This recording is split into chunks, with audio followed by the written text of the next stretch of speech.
ارسلنا نوحا الی قومہ، ہم نے بھیجا تھا نوح کو اس کی قوم کی طرف۔ انا میں جو تاکید ہے یہ گویا کہ حضرت نوح علیہ السلام کی رسالت اور اللہ تعالیٰ کی طرف سے مبعوث ہونے کی بہت ہی اس بات اس کا جو ہے بہت ہی تاکیدی انداز ہے۔ انا ارسلنا نوحا الی قومہ، ہم نے بھیجا تھا نوح کو اس کی قوم کی طرف۔ یہاں یہ لفظ نوٹ کر لیجئے، الی قومہ ہی۔ حضور صلی اللہ علیہ وسلم کے سوا جتنے رسول آئے وہ صرف اپنی قوموں کی طرف مبعوث ہیں۔ کسی رسول کی بعثت جو ہے وہ پوری نوع انسانی کے لیے نہیں۔ چنانچہ احادیث میں بھی اس کا تذکرہ موجود ہے۔ حضرت جابر رضی اللہ تعالیٰ عنہ سے ایک حدیث ہے جو متفق علیہ ہے، بخاری میں بھی ہے اور مسلم میں بھی ہے، جس کے مطابق حضور نے یہ فرمایا کہ مجھے 5 چیزیں اللہ نے ایسی دی ہیں کہ جو مجھ سے پہلے کسی نبی اور رسول کو عطا نہیں کی۔ ان میں سے پہلی یہ کہ میری مدد کی گئی ہے ایک ایسے روگ سے جو 1 مہینے کے فاصلے تک جس کا اثر ہوتا ہے، اور دشمن جو ہے اس پر میرا روگ اللہ تعالیٰ ڈال دیتا ہے۔ اس کے ذریعے سے اللہ تعالیٰ نے میری مدد فرمائی۔ دوسری یہ کہ اللہ نے میرے لیے کل زمین کو مسجد کا درجہ دے دیا ہے۔ میرا امتی جہاں بھی نماز کا وقت آ جائے اسے کوئی خاص جگہ تلاش کرنے کی ضرورت نہیں ہے۔ باقی یہ کہ تفصیل میں یہ آئے گا کہ صاف دیکھ لیا جائے کوئی نجاست ظاہری موجود نہ ہو تو پوری زمین گویا کہ مسجد کے حکم میں۔ اس سے شاہ ولی اللہ دہلوی نے جو حکم نکالا ہے، اب یہ ان کی دقیقہ رسی ہے، ان کی ذہانت ہے، انہوں نے اسی سے یہ اصول مستنبط کیا ہے کہ زمین کسی کی ملکیت نہیں ہو سکتی، اس لیے کہ مسجد وقف ہوتی ہے، مسجد کسی کی ملکیت نہیں۔ مسجد میں کسی جگہ پر کوئی شخص اپنی جگہ ریزرو نہیں کر سکتا۔ مسجد میں کوئی شخص یہ کہے کہ یہ جگہ میرے لیے خاص ہے، اس کا حق اسے حاصل نہیں۔ جو پہلے آ گیا ہے اس کا حق ہے کہ وہ وہاں بیٹھے۔ اس سے استدلال کیا ہے شاہ ولی اللہ دہلوی نے کہ زمین در حقیقت وقف ہے اللہ کے بندوں کے لیے، جیسے کہ مسجد وقف ہوتی ہے۔ اور یہاں پر جو شخص کسی قطعہ زمین کو پہلے آباد کر لے گا اب وہ گویا کہ اس کے پاس رہے گی، کوئی اس سے چھین نہیں سکتا، الا یہ کہ وہ 3 سال تک اسے بنجر ڈالے رکھے تو اس کا قبضہ اس پر سے ختم ہو جائے گا۔ اس لیے کہ اللہ نے زمین بنائی ہے لوگوں کے لیے روزی بہم پہنچانے کے لیے، وہ اپنا قبضہ اس پر جمائے بیٹھے اور جس کام کے لیے اللہ نے اس زمین کے اندر استعداد رکھی ہے وہ کام اس سے نہیں لے رہا ہے، تو گویا کہ اس کو اب اس کے استعمال کا یا کوئی حق ملکیت ایسا مقدس نہیں ہے کہ جس کو کسی صورت میں بھی ظاہر نہ کیا جا سکے۔ خیر یہ ضمنی بات ہے، لیکن اسی حدیث سے یہ چونکہ استدلال ہے لہذا میرا ذہن ادھر منتقل ہوا۔ تیسری بات حضور نے فرمائی کہ میرے لیے مال غنیمت حلال کر دیا، یعنی جب بھی جنگیں ہو اور جنگ کے نتیجے میں دشمن سے جو مال غنیمت ہاتھ آئے، پہلے جو شریعت نے تھی ان میں یہ جائز نہیں تھا اس کا استعمال کرنا، اس کو سب کو جلا دیا جاتا، لیکن یہ ہے کہ میری امت کے لیے اور میرے لیے اللہ نے غنیمت کو حلال کیا۔ چوتھی یہ کہ مجھے اللہ تعالیٰ شفاعت کا حق عطا فرمائے، اور 5ویں بات یہی ہے جس کے لیے میں نے ساری حدیث آپ کو سنائی کہ مجھے بھیجا گیا بعثت الی جمیع الناس، مجھ سے پہلے کوئی اور رسول تمام نوع انسانی کی طرف مبعوث نہیں ہے۔ اسی کے ضمن میں حضرت ابو ہریرہ رضی اللہ تعالیٰ عنہ سے بھی ایک روایت مروی ہے، اور وہ ہے مسلم شریف کی روایت، متفق علیہ نہیں۔ اس میں 6 چیزیں آئی ہیں لیکن شفاعت کا ذکر نہیں ہے، بلکہ اس کی بجائے یہ ہے کہ مجھ پر نبوت کو ختم کیا۔ باقی یہ مضمون اس میں بھی موجود ہے کہ صرف میں تنہا رسول ہوں اللہ کا کہ جو پوری نوع انسانی کے لیے مبعوث کیا ہے۔ اس کا تعلق میں نے سیرت کی تقاریر میں متعدد مواقع پر واضح کیا ہے کہ اس کا تعلق در حقیقت ہماری مادی ترقی سے،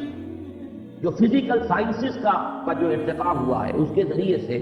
ذرائع رسل و رسائی میں ترقی ہوئی ہے، اور در حقیقت حضور ہی کا زمانہ ایسا آیا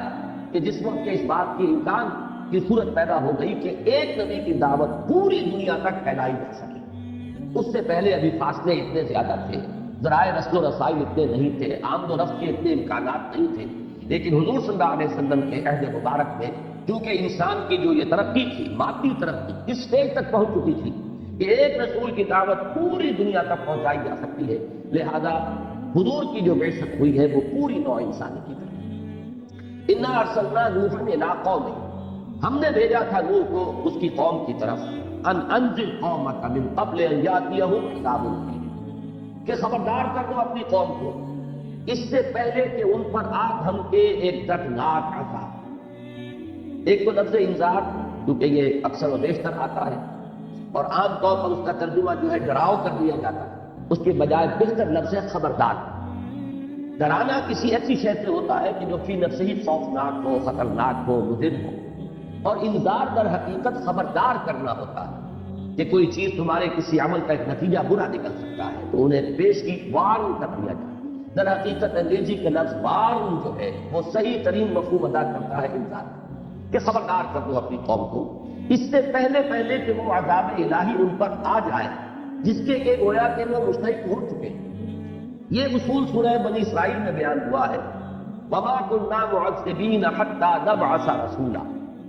اور ہمارا یہ طریقہ نہیں رہا ہے کہ عذاب بھیج دے قوموں کے اوپر جب تک کہ ہم کسی رسول کو مبعوث نہ کریں۔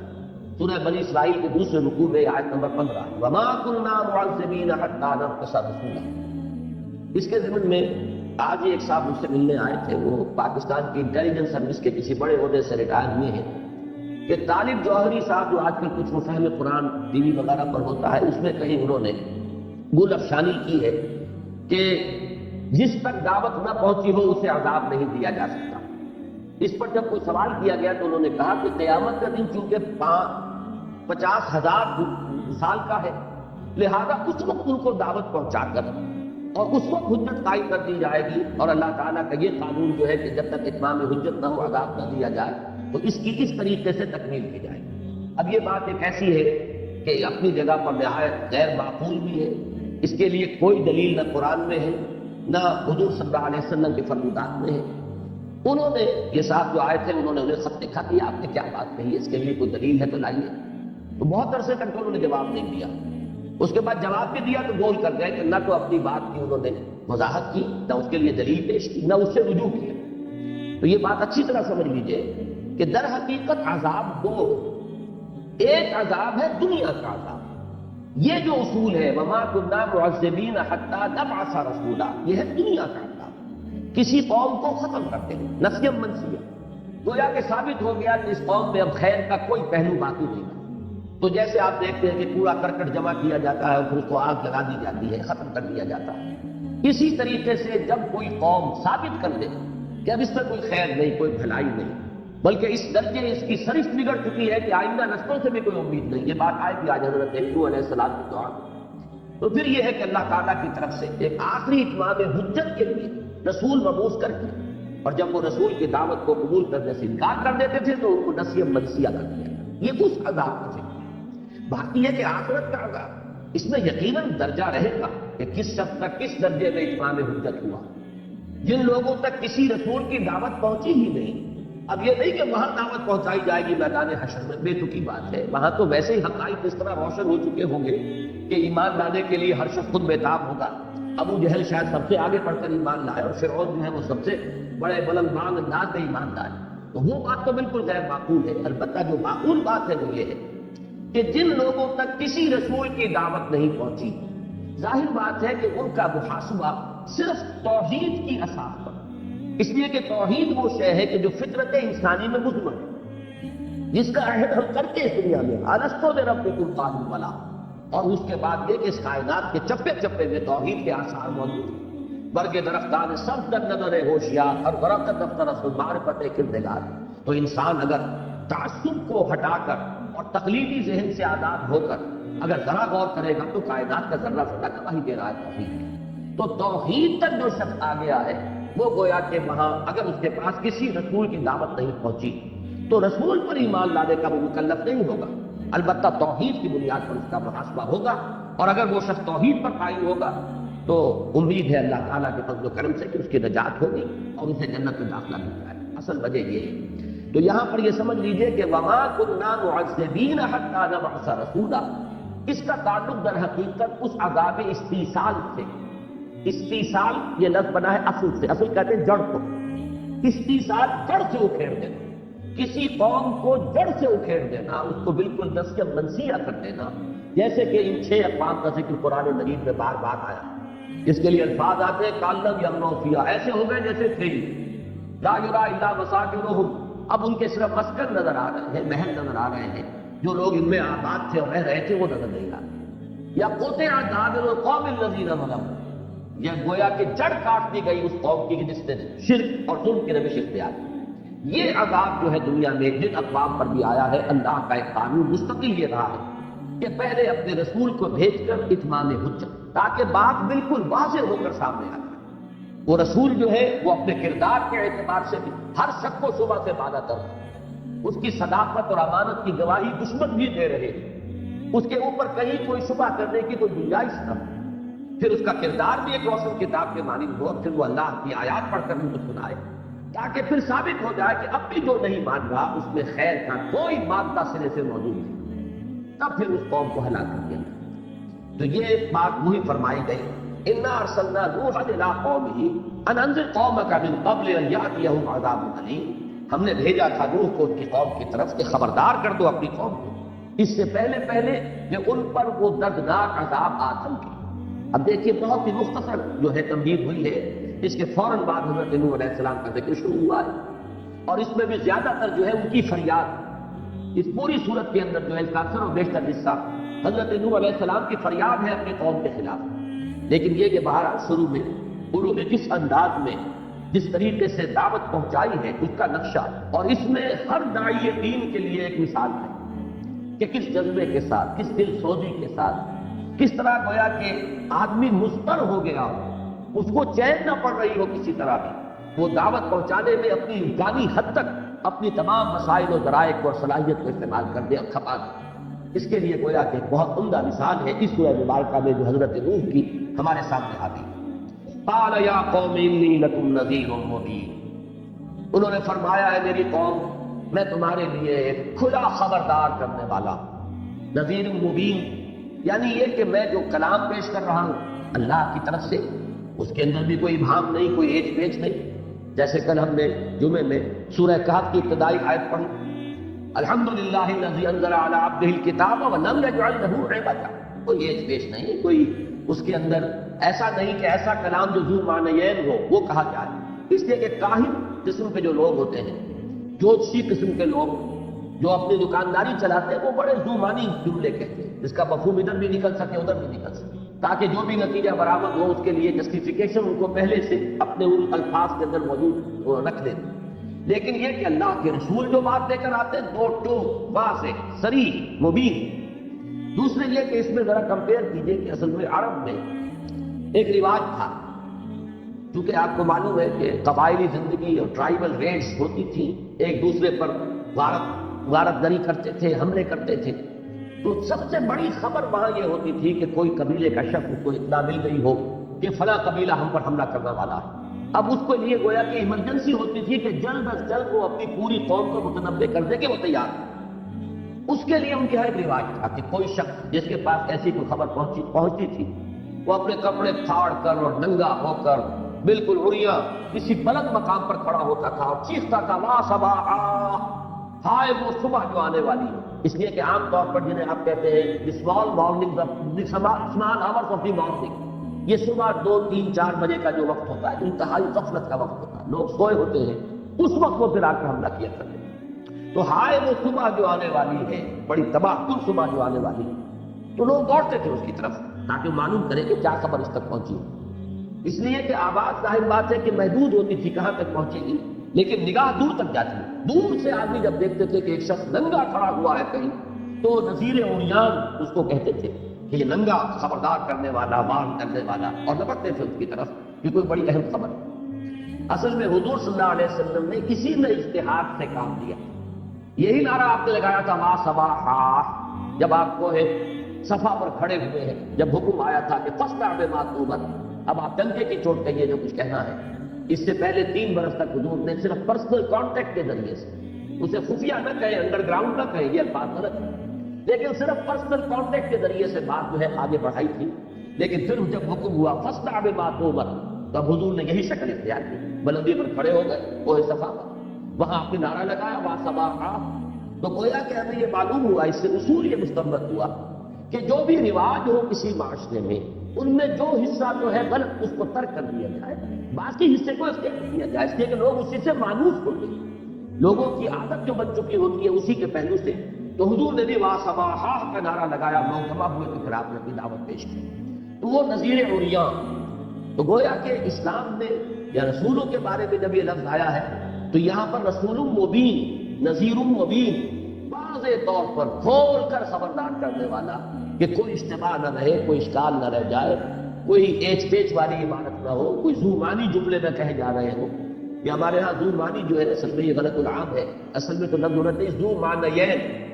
ایسا جملہ جس کے دو معنی موجود ہیں. لیکن عام طور پر اس لفظ کو اردو میں زومانی ہی کہا جاتا ہے. لیکن زومانی کے معنی تو ہے معنی والا. ہر جملہ جو بھی معنی والا ہے وہی تو جملہ کہلائے گا، ورنہ تو وہ کلام محمد ہوگا.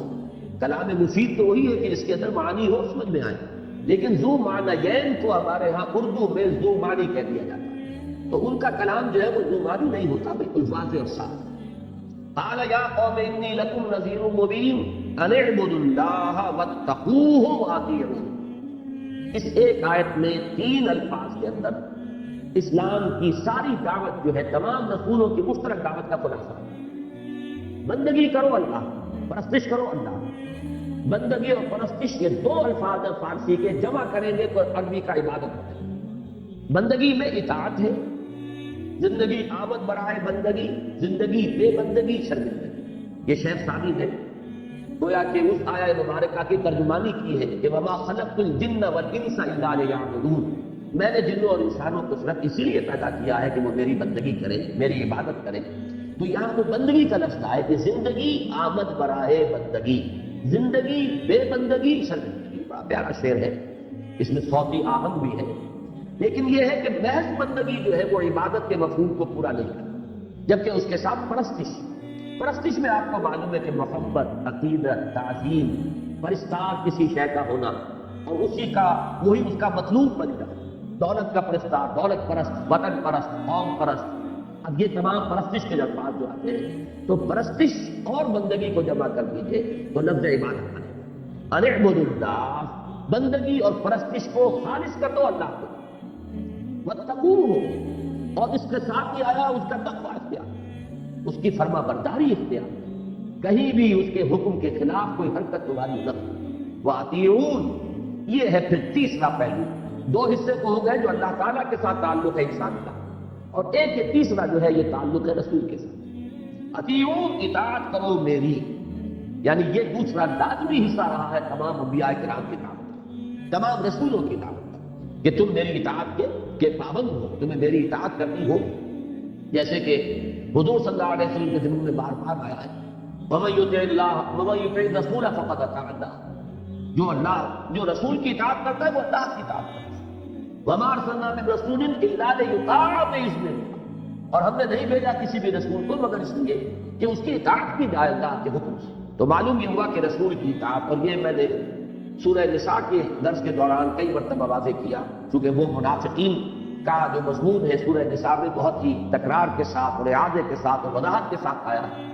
کہ یہی شے تھی اصل میں جو سب سے بھاری گزرتی تھی منافقین،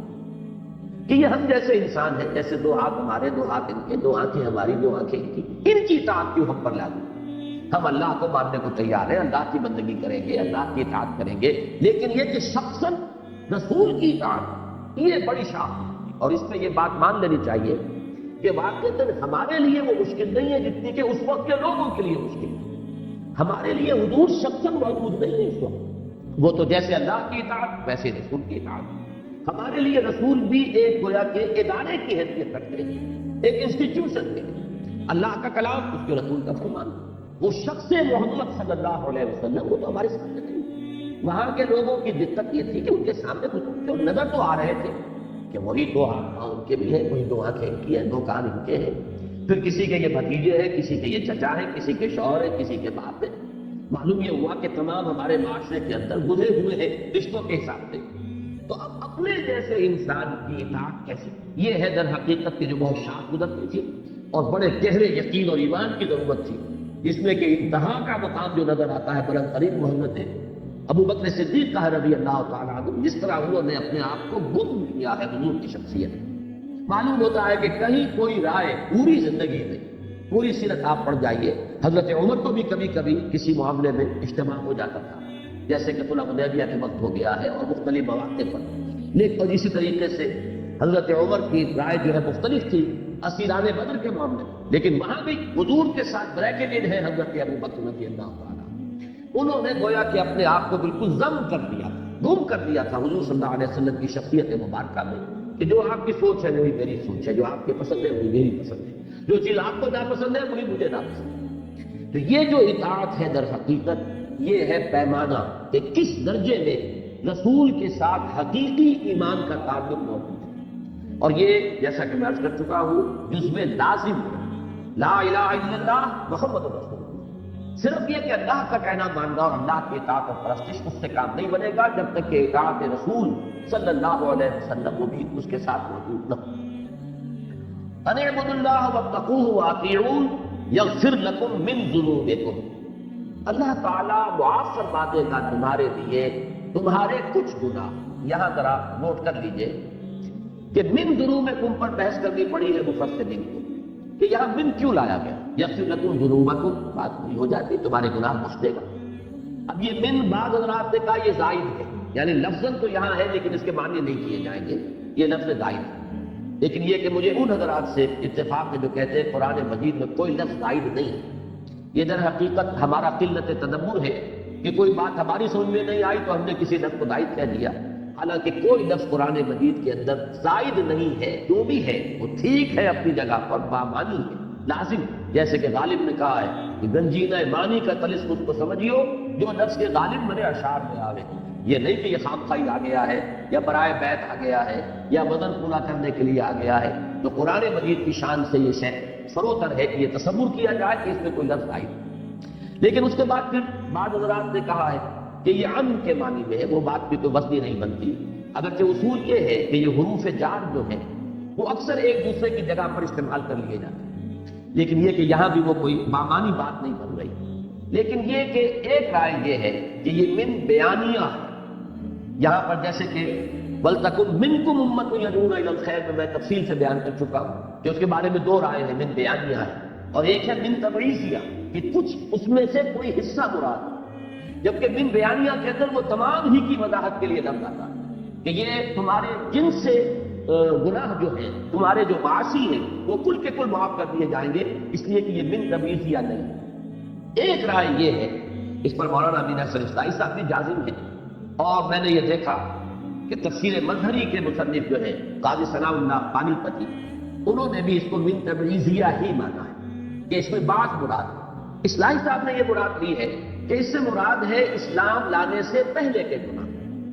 اگر یہاں یہ من نہ ہوتا تو اس بات کا احتمال تھا کہ یہ سمجھا جاتا کہ گویا کہ آئندہ کے بھی تمام گناہ اگلے پچھلے تمام گناہ معاف کر دے گا تھا. حالانکہ اسلام لانے سے اور ایمان لانے سے ایک شخص کی گزشتہ زندگی کے گناہ تو معاف ہو جاتے ہیں لیکن آئندہ کی ظاہر بات ہے کہ اس کے اعمال کے اعتبار سے معاملہ ہوگا اس نے کتنی اطاعت کی کتنی نہیں کی. اس کا ایک بڑا دلچسپ واقعہ ہے حضرت عمرو بن العاص کا رضی اللہ تعالیٰ عنہ. وہ جب حضور کے پاس حاضر ہوئے تھے ایمان لانے کے لیے تو انہوں نے کہا حضور ہاتھ بڑھائیے میں آپ سے بیعت اسلام کرنا چاہتا ہوں. حضور نے اپنا داہنا ہاتھ بڑھا دیا. اب انہوں نے اپنا ہاتھ کھینچ لیا. حضور نے پوچھا یہ کیا کیا تم نے؟ تو کہنے لگے حضور ایک شرط ہے وہ میری شرط پہلے آپ مانیں. حضور نے فرمایا شرط کیا ہے؟ تو عرض کیا کہ یہ طے ہو جائے کہ میرے اب آج تک کے جتنے گناہ ہیں وہ معاف ہو جائیں.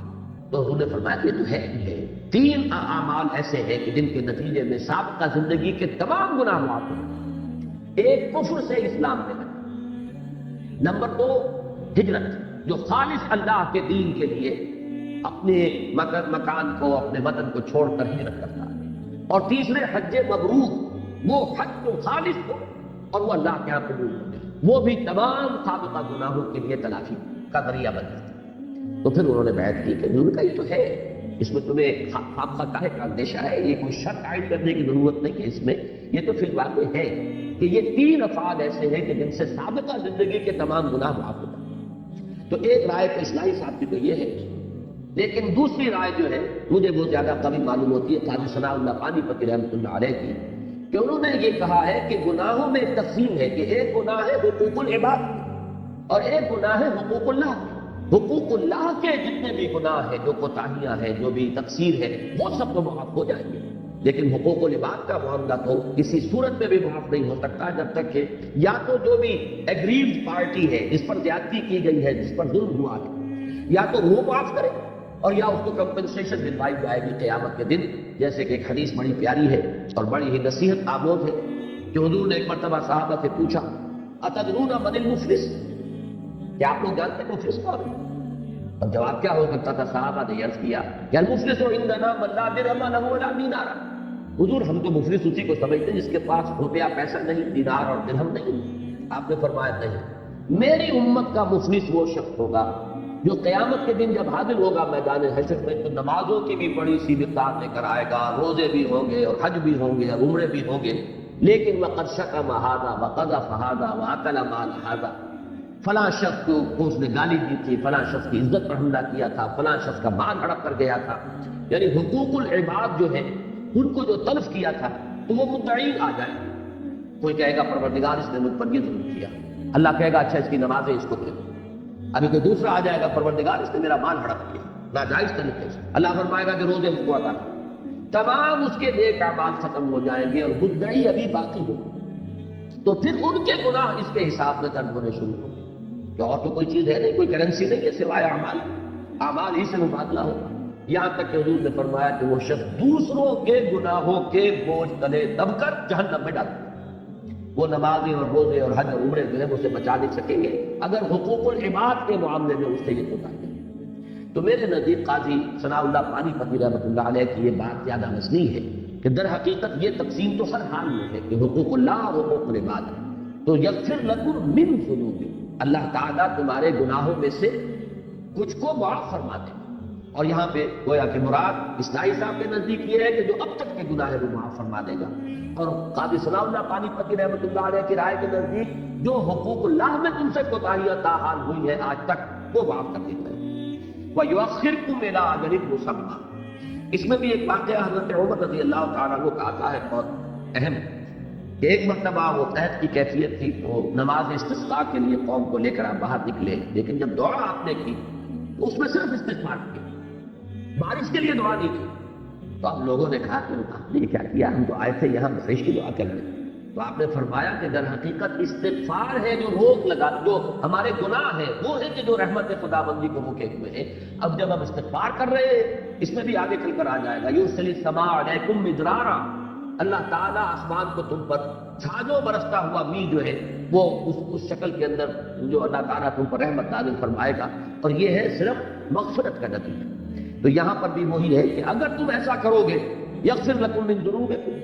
اللہ تعالیٰ تمہارے گناہ بخش دے گا، وَيُؤَخِّرْكُمْ إِلَىٰ أَجَلٍ مُّسَمًّى، اور تمہیں مؤخر کرے گا ایک اجل مسمى تک۔ اس لفظ مؤخر میں ایک بات موجود ہے، مضمر ہے، کہ ویسے تو تم عذاب کے مستحق ہو چکے ہو اور تمہاری وہ اجل معین گویا کہ تمہارے سر پر آئی ہے، لیکن یہ کہ اب بھی اگر تم توبہ کر لو کہ اللہ تعالیٰ ایک خاص مدت تک کے لیے اس عذاب کو ٹال دے۔ اس میں پھر بحث پیدا ہوتی ہے کہ اللہ تعالیٰ کی تقدیر جو ہے، کیا اس کو انسان کا طرز عمل، انسان اگر دعا کرتا ہے، توبہ کرتا ہے، استغفار کرتا ہے تو کیا اس سے وہ تقدیر جو ہے وہ بدل جاتی ہے؟ اس میں مختلف جو ہے ہمارے علماء نے جس کا جواب دیا وہ یہ کہ تقدیر دو قسم، ایک تو تقدیر مبرم ہے، ہر صورت میں وہ ہو کر رہنی ہے، اس کے کوئی اس کے اندر تبدیلی کا امکان نہیں۔ ایک ہوتی ہے تقدیر معلق کہ جو مشروط ہوتی ہے کسی چیز کے ساتھ، اگر یہ کرے گا تو یہ ہوتا ہے اور اگر یہ نہیں کرے گا تو یہ نہیں ہوتا۔ اس قسم کی جو تقدیر ہوتی ہے تقدیر معلق، اس کو انسان دعا کے ذریعے سے، حدیث میں بھی آیا ہے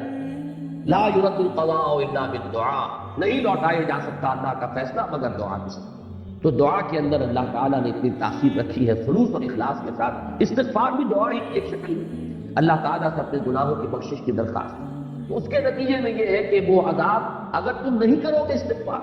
نہیں ایمان لاؤ گے مجھ پر تو وہ عذاب آیا کہ آئے، لیکن یہ کہ اگر تم یہ شرط پوری کر دو تو اللہ تعالیٰ ابھی اس عذاب کو ٹال دے گا، مؤخر ہو جائے گا۔ لیکن وہ مؤخر ہونا بھی لامتناہی نہیں ہے، اس لیے کہ یہ تو کائنات ہی لامتناہی نہیں، تو گویا کہ اس کے بعد جو بھی آئے گا وہ تمہاری طبعی موت ہے، طبعی زندگی جتنی بھی ہے اس وقت تک کے لیے عذاب جو ہے وہ ٹال دیا جائے گا۔ البتہ یہ کہ جو بھی طبعی طور پر تمہاری زندگی کا اور تمہارا اس دنیا میں رہنے کا معاملہ ہے اسی تک پورت ہوگی، یہ نہیں کہ اس سے آگے بات نکل جائے۔ البتہ یہ کہ پھر تمہیں کبھی موت مرو گے اللہ تعالیٰ کے اس عذاب استیصال کا نشانہ نہیں۔ یؤخرکم الی اجل مسمى ان اجل اللہ اذا جاء لا یؤخر لو کنتم تعلمون، اور اللہ کا معین کردہ وقت جب آ جاتا ہے تو پھر اسے ٹالا نہیں جاتا۔ جان لو، کاش کہ تم جان لو، کاش کہ تمہیں اس کا احساس اور شعور ہو جائے۔ اب یہ ایک چند الفاظ میں وہ دعوت آ گئی، اب ہے وہ فریاد میں شروع ہو رہی ہے۔ قال رب انی دعوت قومی لیلا ونہارا، حضرت نوح نے عرض کیا پروردگار میں نے اپنی قوم کو پکارا ہے، دعوت پہنچائی ہے، رات بھی دن رات میں لگا، میں نے کوئی وقت جو ہے مستثنا نہیں رکھا، ہمہ وقت میں اس کام میں لگا رہا ہوں، جیسے ہمارے یہاں ہمہ وقتی کارکن کی ایک اصطلاح ہے کہ پروردگار میں نے ہمہ وقت یہ کام کیا ہے، میں نے دن دیکھا ہے نہ رات دیکھی ہے، میں نے کوئی اپنے آرام یا چین کی فکر نہیں کی ہے، دعوت قومی لیلا و نہارا فلم یزدہم دعائی الا فرارا، لیکن نہیں اضافہ کیا ان کے رویے میں، میری اس دعوت نے اور میری ان کے پیچھے اس طریقے سے لگے رہنے میں مگر فرار، یہ اور بھاگے اور مجھ سے جو ہے دور ہونے کی انہوں نے کوشش کی، بجائے اس کے قریب آئے، جیسے کہ وہ غالب کا ایک شعر ہے کہ جتنا کھینچتا ہوں اور کھینچتا جائے ہے مجھ سے، میں نے جتنا بلایا تیری طرف یہ اور بھاگے مجھ سے بھی اور مجھ سے بھی، فلم یزدہم دعائی الا فرارا، ان کا یہ نفور، ان کا یہ استکبار، ان کا یہ فرار پڑتا تھا۔ وَإِنِّي كُلَّمَا دَعَوْتُهُمْ لِتَغْفِرَ لَهُمْ، اور میں نے جب بھی کبھی جب ان کو پکارا، ان کو دعوت دی تاکہ پروردگار کو انہیں معاف فرما دے، ان کے گناہوں کی مغفرت فرما دے، یعنی تاکہ یہ دعوت قبول کرے، استغفار کرے، ایمان لے آئے اور اس کے نتیجے میں تیری مغفرت کے مستحق بن جائے۔ تو یہ گویا کہ اس میں مضمون جو ہے مضمر ہے، اس کو کھولیں گے تو بات پوری یوں ہوگی، وَإِنِّي كُلَّمَا دَعَوْتُهُمْ، جب بھی اور جس طرح بھی میں نے انہیں پکارا تاکہ یہ ایمان لائے، استغفار کرے اور تیری مغفرت کے مستحق بن جائیں، لِتَغْفِرَ لَهُمْ، تاکہ تو انہیں بخش دے، جَعَلُوا أَصَابِعَهُمْ فِي آذَانِهِمْ وَاسْتَغْشَوْا ثِيَابَهُمْ وَأَصَرُّوا وَاسْتَكْبَرُوا اسْتِكْبَارًا، تو انہوں نے اپنی انگلیاں اپنے کانوں میں ٹھوس لی۔ اب دیکھیے یہ ان کو در حقیقت ان آیات میں آئینہ دکھایا جا رہا ہے قریش کو کہ تم یہی کچھ کر رہے ہو آج محمد کے ساتھ صلی اللہ علیہ وسلم۔ آپ کے علم میں ہوگا یہ جو سیرت میں یہ روایات موجود ہیں کہ حضور جب نکلتے تھے اپنی دعوت کے لیے تو خود ابو لہب حقیقی چچا وہ اپنے کانوں میں روئی ٹھوس کر انگلیاں ٹھوس کر پیچھے پیچھے چلتا تھا شور مچاتا ہوا کہ لوگوں ان کی بات نہ سننا، یہ جادوگر ہے، اگر اس کی بات تمہارے کانوں میں پڑ گئی تمہارے دل کی حالت تبدیل ہو جائے، تو خود بھی اپنے کانوں کے اندر انگلیاں ٹھوسے ہوتا تھا تاکہ کوئی بات جو ہے کلام اللہ کا کوئی جملہ جو ہے وہ اس کے کانوں میں نہ پڑ جائے، وہاں سے ہو کر وہ دل تک نہ اتر جائے اور اس کی کیفیت تبدیل نہ ہو۔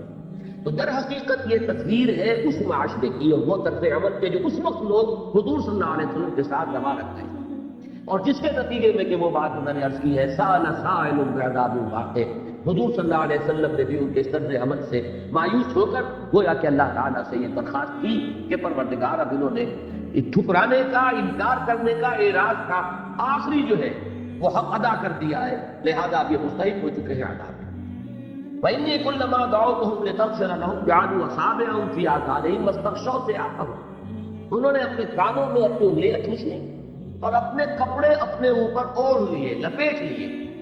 اب اس کے دو معنی ہو سکتے ہیں، ایک تو یہ کہ وہ دیکھنا بھی نہیں چاہتے تھے حضور کو، تو جس طریقے سے اعراض کرتے ہوئے اظہار نفرت کے طور پر کوئی شخص منہ پھیر لیتا ہے، کوئی شخص اپنا چادر جو ہے اس طریقے سے جو ہے لپیٹ لے کہ میں نہ آپ کو دیکھنا چاہتا ہوں نہ آپ کی بات سننا چاہتا ہوں۔ اور ایک یہ بھی ہو سکتا ہے کہ کانوں میں انگلیاں ٹھوسنے کے بعد بھی امکان رہتا ہو کہ کہیں کوئی بات جو ہے وہ میرے کان میں پڑ ہی نہ جائے، تو مزید یہ کہ کپڑے کو بھی اور اوپر سے کس لیا جائے، بس شوق سے آبا اوڑھ لیے انہوں نے، لپیٹ لیے اپنے گرد اپنے کپڑے اپنی چادریں۔ وَأَصَرُّوا وَاسْتَكْبَرُوا اسْتِكْبَارًا، اصرار یہاں اب سواد سے آیا ہے، اس کے معنی ہے ضد کرنا، ہٹ دھرمی، ڈٹ جانا غلط بات کے اوپر، اڑ جانا۔ وَأَصَرُّوا، انہوں نے اصرار کیا ہے، یہ جم گئے ہیں، جامد ہو کر رہ گئے کہ نبی جنبت نہ جنبت گل محمد۔ وَاسْتَكْبَرُوا اسْتِكْبَارًا، انہوں نے بڑا استکبار کیا ہے۔ اس سورہ مبارکہ میں یہ مصدر جو آ رہا ہے بار بار آپ دیکھیں گے، یہ مفعول مطلق یہ تاکید کے لیے ہوتا ہے، فعل کے ساتھ اس فعل کا مصدر جب لایا جاتا ہے حالت نصبی میں تو گویا کہ اس فعل کی ایک ایسی تصویر جو انتہائی شدت کی ہو اپنی اصل حقیقت کے اعتبار سے۔ واستکبروا استکبارا، انہوں نے تکبر کیا جیسے کہ تکبر کیا جاتا ہے، انہوں نے آخری درجے میں تکبر کیا، بات سننے سے انکار کیا، ٹھکرا دیا ہے میری دعوت کو، میری بات سننے کے بھی روادار نہیں رہے۔ وَإِنِّي كُلَّمَا دَعَوْتُهُمْ لِتَغْفِرَ لَهُمْ جَعَلُوا أَصَابِعَهُمْ فِي آذَانِهِمْ وَاسْتَغْشَوْا ثِيَابَهُمْ وَأَصَرُّوا وَاسْتَكْبَرُوا اسْتِكْبَارًا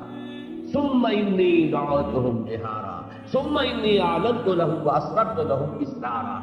پھر میں نے ان کو پکارا ہے بلند آواز کے ساتھ۔ یہ جہری نماز اور سری نماز یہ تو ہمارے یہاں ہے نا، جہری ظہر اثر کی جو ہے یہ سری ہے، جہری رکعتیں اور سری رکعتیں، اس کو ذہن میں رکھیے، ایک ہے آواز سے بلند آواز، اور ایک ہے جا کر خاموشی کے ساتھ خفیہ انداز میں کسی کو علیحدہ لے جا کر کوئی بات سمجھانے کی کوشش کرے. تو یہاں جو الفاظ آئے ثم انی دعوتہم جہارا، پروردگار پھر میں نے اس سے گویا کہ یہ نتیجہ نکلتا ہے کہ پہلے جس دعوت کا ذکر ہے وہ پرسنل کانٹیکٹ والا ذکر، اس لیے کہ ثم کا لفظ ہے. ثم در حقیقت تراخی کے لیے آتا ہے، پہلے کسی بات کے بعد پھر جو بات آئے گی وہ لفظ ثم کے ساتھ آئے. اس کا مطلب یہ ہے کہ پہلے، اور یہ بالکل وہی بات ہے جو سیرت النبی میں ہمیں ملتی ہے کہ 3 برس تک حضور نے صلی اللہ علیہ وسلم، یہ نہیں کہ آپ کی دعوت کے اندر وہ جوش و خروش نہیں تھا، وہ سارا جوش و خروش جذبہ موجود تھا، لیکن اعلانیہ نہیں تھی وہ دعوت. وہ آپ نے علن اعلان نہیں دی تھی بلکہ پرسنل کانٹیکٹ کے ذریعے سے اپنے قریبی عزیزوں کو اور عزیزوں کے ذریعے سے آگے ان کے جاننے والوں کو، جیسے حضرت ابوبکر کے ذریعے سے جو ان کے جاننے والے تھے ان تک بات پہنچ گئی، اور عشرہ مبشرہ میں سے 6 صحابہ جو ہیں وہ ان کی دعوت و تبلیغ کے نتیجے میں ایمان لے آئے. تو یہ گویا کہ پرسنل کانٹیکٹ سے چراغ روشن ہو رہا تھا، دیے سے دیا جو ہے وہ جل اٹھ رہا تھا. لیکن اس کے بعد پھر وہ مرحلہ آیا فاصدع بما تؤمر. اب آپ کھڑے ہوئے کوہ صفا پر، آپ نے نعرہ لگایا اور پھر اب آپ نے اعلانیہ دعوت دی. تو یہ ثم در حقیقت جو کہ لفظ آیا ہے، تو پہلی دعوت وہ ہے کہ جس کی کیفیت وہ تھی کہ محض پرسنل کانٹیکٹ سے بات کو آپ پہنچا رہے تھے، لیکن اس کے بعد پھر آپ نے علی الاعلان ڈنکے کی چوٹ فاصدع بما تؤمر ثم انی دعوتہم جہارا ثم انی اعلنت لهم واسررت لهم اسرارا. یہ تیسری بات جب آئی ہے، یہ گویا کہ ان دونوں چیزوں کا مجموعہ بن گیا. پہلے مرحلے میں دعوت صرف پرسنل کانٹیکٹ کے ذریعے سے، دوسرے مرحلے میں وہ ایک یعنی اعلانیہ دعوت علی الاعلان ڈنکے کی چوٹ، تیسرے مرحلے میں آ کر یہ دونوں کمپوننٹس اس میں شامل ہو گئے. پھر میں نے ان کو ظاہری بھی پکارا ہے، علیحدگی میں بھی پکارا ہے، علیحدہ سمجھانے کی بھی کوشش جاری رکھی ہے. تو یہ پرسنل کانٹیکٹ کا معاملہ کبھی ختم نہیں ہوا کرتا. کوئی دعوت، کوئی تحریک چاہے وہ عوامی مرحلے میں آ گئی ہو، لیکن اس کے بعد بھی یہ پرسنل کانٹیکٹ کے ذریعے سے دعوت جو ہے افادیت اس کی انتہائی اور اس کو برقرار رہنا چاہیے. تو میں نے ثم انی اعلنت لهم، اگرچہ پھر ایک تراخی آ رہی ہے تو یہ دعوت کے 3 مراحل کو اس کو اچھی طرح سمجھ لیں. اس میں تیسرا مرحلہ جو ہے وہ بھی ایک گویا کے مکسچر ہے، ان دونوں چیزوں کا ملا جلا معاملہ ہے کہ ثم انی اعلنت لهم، پھر میں نے ان کے لیے اعلانیہ بھی یہ بات پیش کی، واسررت لهم اسرارا، اور میں نے پھر خاموشی سے بھی خفیہ انداز میں بھی ایک ایک کے ساتھ علیحدگی میں جا کر بھی ان کو سمجھانے کی کوشش کی. یہاں یہ مسئلہ جو آیا ہے کہ میرا نام آ گیا ہے، اس کو نوٹ کر لیجئے، اس لیے کہ اس کے بارے میں بڑے اجتماع رہتے ہیں. اکثر لوگ تو نام جو پہلی مرتبہ میرا سنتے ہیں تو وہ سمجھتے ہیں کہ یہ لفظ غلط ہے، اس لیے کہ انہیں یہ تو معلوم ہے کہ سر کی جمع اسرار ہے. صحیح معلوم، سر کہتے ہیں بھید کو، اسرار جو ہے اس کی جمع ہو گئی. تو عام طور پر میرا نام لوگ پروناؤنس ہی کرتے ہیں اسرار، وہ سمجھتے ہیں کہ اس نے غلط نام اپنا رکھ لیا ہے تو ہمیں تو اس کی تصحیح کر دینی چاہیے. لیکن میرا نام جو ہے حقیقت میں اصلاً اسرار ہی. اس پر بڑی بحث ہو گئی تھی.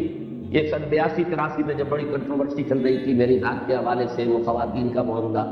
تو ہر اعتبار سے مجھ پر جو حملے ہوئے تھے ان میں سے ایک یہ بھی تھا کہ نام ہی غلط ہے. تو مجھے پھر وہ تحقیق کرنی پڑی، اور جب پھر میں نے لسان العرب کو کنسلٹ کیا تو میں حیران رہ گیا کہ لفظ اسرار جو ہے یہ مصدر ہے افعال سے، سر سے اسرار. اس کے معنی کسی چیز کا چھپانا یا چھپا کر کوئی بات کسی کو بتانا. اظہار میرے بڑے بھائی کا نام ہے، وہ ہے کسی شے کو ظاہر کرنا یا کسی شے کو غالب کرنا. اسرار اس کے برعکس ہے، کسی شے کو چھپا لینا یا چھپا کر خفیہ طریقے سے کسی کو کوئی بات بتانا. جیسے سورہ تحریم میں آیا اذ اسر النبی الی بعض ازواجہ حدیثا، جبکہ نبی صلی اللہ علیہ وسلم نے ایک بات اپنی بعض ازواج میں سے بات کو بطور راز بتائی. لیکن لسان العرب میں یہ بات پڑھ کر میں حیران رہ گیا کہ یہ لفظ عربی زبان کے ان چند الفاظ میں سے ہے جن میں متضاد معنی بیک وقت موجود ہے. اسرار کے معنی صرف چھپا کر کہنا نہیں ہے بلکہ اس میں اظہار کا مفہوم بھی موجود ہے، اعلانیہ کوئی کہنا بھی اس کے اندر موجود ہے. تو یہ در حقیقت یہ جامع ضدین ہے یہ لفظ کہ اس میں دونوں مفہوم موجود ہیں. تو مجھے پھر اطمینان ہوا کہ نام میرا وہ تو بہت ہی اچھا ہے، والدین نے رکھا ہے کہ یہ دونوں چیزیں اگر اس میں موجود ہے، لسان العرب کے اندر یہ پوری بحث موجود ہے. بہرحال یہاں پہ مراد جو کچھ ہے وہ یہی کہ میں نے اعلانیہ بھی انہیں سمجھایا اور علیحدہ علیحدہ تنہائی کے اندر اب ان سے علیحدگی میں ان کو سمجھانے کی کوشش کی. فقلت، میں نے کہا کیا؟ فقلت استغفروا ربکم انہ کان غفارا،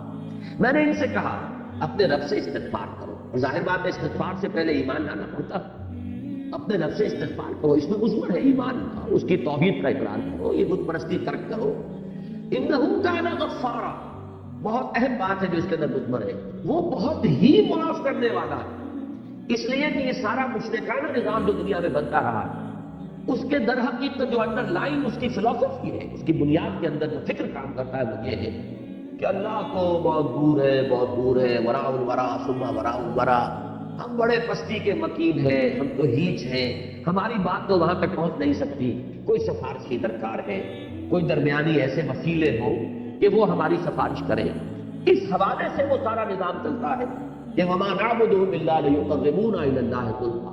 یا یہ کہ یہ در حقیقت ہم شفاعنا عند اللہ، یہ جو ہستیاں جنہیں ہم پوچھتے ہیں یہ تو اللہ کے ہمارے سفارشی ہیں۔ ہم نے ان کو کب کہا کہ یہ ہمارے خالق ہیں؟ وَلَئِن سَأَلْتَهُم مَّنْ خَلَقَ السَّمَاوَاتِ وَالْأَرْضَ لَيَقُولُنَّ اللَّهُ، اے نبی اگر آپ ان سے پوچھیں گے کس نے پیدا کیا آسمان اور زمین، فوراً کہیں گے اللہ نے کیا۔ وہ کسی اور کو خالق نہیں مانتے تھے، لیکن اس اللہ کی جناب میں اس کی سرکار میں رسائی حاصل کرنے کے لیے کوئی درمیانی واسطوں کی ضرورت ہے، بس ان کے لیے کوئی دنڈوت ہم کرتے ہیں، کچھ چڑھاوے چڑھاتے ہیں تاکہ وہ خوش ہو جائیں، وہ اللہ کے ہماری سفارش کریں گے تو اللہ ہمیں معاف کرنا ہے۔ اس سب کی نفی کی ہے انہ کان غفار، وہ تو بہت ہی معاف کرنے والا ہے، اسے کسی کی سفارش کی ضرورت نہیں، تم اس کی طرف متوجہ ہو۔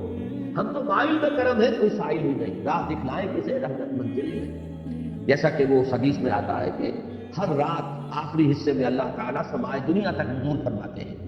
اور پھر ندا ہوتی ہے حل من مستغفر فغفر له، ہے کوئی استغفار کرنے والا کہ میں اسے بخش دوں، کوئی معافی چاہنے والا کہ اسے معاف کر دوں، حل من سائل فاعطیہ، ہے کوئی مانگنے والا کہ میں اسے عطا کروں۔ تو اللہ تو خود غفار ہے، تم کن چکروں میں پڑے ہوئے ہو؟ اپنے عمل درست نہیں کرنا، حرام خوری کو جاری رکھنا، اپنے غلط طرز عمل کو برقرار رکھنا، اور تلاش کرنا ادھر ادھر کوئی سفارشی، کوئی ذرائع، کوئی وسائل، کوئی وسیلہ، تو یہ تمہاری اصل میں ساری کی ساری غلط فہمی ہے۔ وہ تو خود غفار ہے، بخشنے والا ہے، ذرا اس کی طرف خلوص قلب کے ساتھ رجوع تو کرو۔ فَقُلْتُ اسْتَغْفِرُوا رَبَّكُمْ إِنَّهُ كَانَ غَفَّارًا۔ اس کے نتیجے میں کیا ہوگا؟ یرسل السماء علیکم مدرارا، وہ آسمان چھوڑ دے گا تم پر چھاجو برستا ہوا۔ یہ لفظی ترجمہ ہے۔ مدرار کہتے ہیں کثیر الدرور، جس میں کہ بڑی ہی یعنی قوت کے ساتھ، جس میں ہم اردو میں کہتے ہیں چھاجو بھی برس رہا ہے، چھاجو پانی برس رہا ہے، اور آسمان کو چھوڑ دے گا، یعنی گویا کہ بند ہے کوئی لگا ہوا، اور اس کے بعد اللہ تعالیٰ کے حکم سے وہ بند کھلے گا، اور تم پر جو ہے اللہ کی طرف سے بارش ہوگی رحمت کی، اور ماء مبارکہ تم پر نازل کیا جائے گا۔ یرسل السماء علیکم مدرارا ویمددکم باموال وبنین، اور وہ تمہاری مدد فرمائے گا مال کے ذریعے سے بھی اور بیٹوں کے ذریعے سے بھی، ویجعل لکم جنات ویجعل لکم انہارا، اور وہ تمہیں باغات بھی تمہیں عطا فرمائے گا، تمہارے لیے بنا دے گا باغات، اور تمہارے لیے بہا دے گا اور رواں کر دے گا نہریں اور چشمے۔ اب یہ جو الفاظ ہیں ان کے حوالے سے بعض تفسیری روایات، اگرچہ وہ محدثین کے جو بھی معیارات ہیں ان پر تو اس درجے ثابت نہیں ہے کہ ان کو کہیں صحیحین میں جگہ ملے، لیکن تفسیری روایات میں یہ بات آئی ہے، لیکن مضمون سے مناسبت رکھتی ہے، اور قرآن مجید کے دوسرے مقامات سے اس کے شواہد ملتے ہیں کہ اللہ تعالیٰ جب بھی کسی قوم کی طرف رسول کو بھیجتا تھا، میں اس لیے اب اس بارے میں محتاط ہو گیا ہوں کہ رسولوں کا ذکر اور ان کے بارے میں جو سنت اللہ ہے اس کا ذکر کرتے ہوئے میں جو حال کا صیغہ نہیں استعمال کرتا بلکہ ماضی کا، اس لیے کہ سلسلہ نبوت و رسالت بند ہو چکا ہے۔ اب ہمیں حال کا صیغہ جو ہے غلطی سے بھی استعمال نہیں کرنا چاہیے، اس سے بھی اجتماع ہو جاتا ہے کہ اللہ جب بھی رسول کو بھیجتا ہے اس کے ساتھ یہ قاعدہ قانون ہے، تو بھیجتا ہے نہیں، بھیجا کرتا تھا، اس کا سلسلہ جو ہے منقطع ہو چکا ہے۔ تو اللہ کا یہ قاعدہ رہا ہے، یہ سنت رہی ہے اللہ کی کہ جب بھی کسی قوم کی طرف کسی رسول کو وہ بھیجتا تھا تو اس قوم کو جھجوڑنے کے لیے چھوٹے چھوٹے عذاب، کہیں قحط پڑ گیا، کہیں کوئی اور مصیبت آ گئی، کہیں کسی اور طرح کی تکلیف آ گئی، یہ تمام چیزیں اس لیے ہوتی تھی تاکہ یہ کچھ جاگے، ہوش میں آئے، اس لیے کہ اگر فراوانی ہے، عیش ہے، آرام ہے تو اور غافل ہو جاتا ہے انسان، پھر یہ کہ اس کے اندر استغنا بڑھتا چلا جاتا ہے، بے پرواہی کے اندر اضافہ ہوتا ہے، غفلت جو ہے اور گہری ہو جاتی ہے۔ لیکن جب اس طرح کی کیفیت ہو، کوئی بیماری آ گئی ہو، تو انسان آپ کو معلوم ہے اللہ کی طرف متوجہ ہوتا ہے، دعا کرتا ہے پروردگار میری اس مصیبت کو ٹال دے۔ کوئی اور مصیبت آئی ہو تو یہ اللہ کا مستقل قانون ہے، جس کو سورہ سجدہ میں اس طرح بیان کیا گیا ہے وَلَنُذِيقَنَّهُم مِّنَ الْعَذَابِ الْأَدْنَىٰ دُونَ الْعَذَابِ الْأَكْبَرِ، ہم انہیں لازماً چکھائیں گے مزہ چھوٹے چھوٹے عذابوں کا اس بڑے عذاب سے پہلے۔ وہ بڑا عذاب کون سا ہے؟ جبکہ کسی قوم کو بالکل ختم تہس نہس کر دیا جائے، جس کے لیے میں نے لفظ استعمال کیا تھا عذاب استیصال، جڑ سے کسی کو اکھاڑ دو۔ تو اس عذاب اکبر، عذاب استیصال سے پہلے چھوٹے چھوٹے عذاب، کہیں جو ہے قحط پڑ گیا ہے، کہیں کوئی اور آفت سماوی آ گئی ہے تاکہ لوگ ہوش میں آئے، جاگے۔ تو یہ روایات میں آتا ہے کہ حضرت نوح علیہ السلام کے زمانے میں بھی جبکہ ان کی قوم جو ہے اعراض اور انکار پر اصرار کر رہی تھی، سواد والا اصرار، تو ان پر بھی قحط آیا بہت شدید، اور اچانک ان کے ہاں بچوں کی پیدائش کا سلسلہ بھی رک گیا۔ معلوم ہوتا ہے جیسے پوری قوم باندھ ہو گئی، گویا کہ نسل ختم ہوا چاہتی ہے۔ یہ 40 برس کا عادت آیا ہے کہ مسلسل نہ کسی بچے کی پیدائش ہو رہی ہے کسی گھر میں، اور بارش نہیں برس رہی ہے، شدید قسم کا ان کے اوپر جو ہے قحط کا عالم ہو گیا۔ اس میں کچھ یعنی معلوم ہوتا ہے کہ ان روایات کے ساتھ ان الفاظ کی مناسبت ہے۔ فَقُلْتُ اسْتَغْفِرُوا رَبَّكُمْ، میں نے ان سے کہا استغفار کرو اپنے رب سے۔ اور اسی کے حوالے سے میں نے عرض کیا تھا حضرت عمر کا وہ واقعہ کہ انہوں نے بارش کی دعا نہیں کی، استغفار کیا۔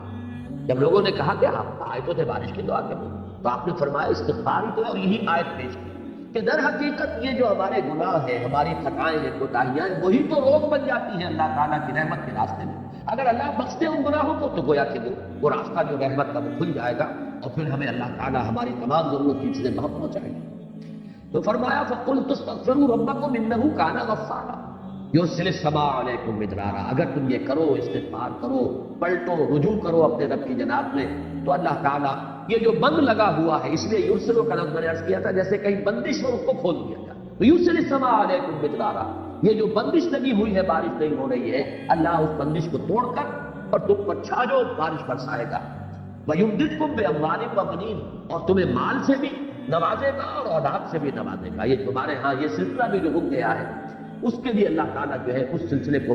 جاری فرمائے گا۔ وَيَجْعَلْ لَكُمْ جَنَّاتٍ وَيَجْعَلْ لَكُمْ أَنْهَارًا، اور تمہارے لیے باغات بھی بنا دے گا اور نہریں اور چشمے رواں کر دے گا۔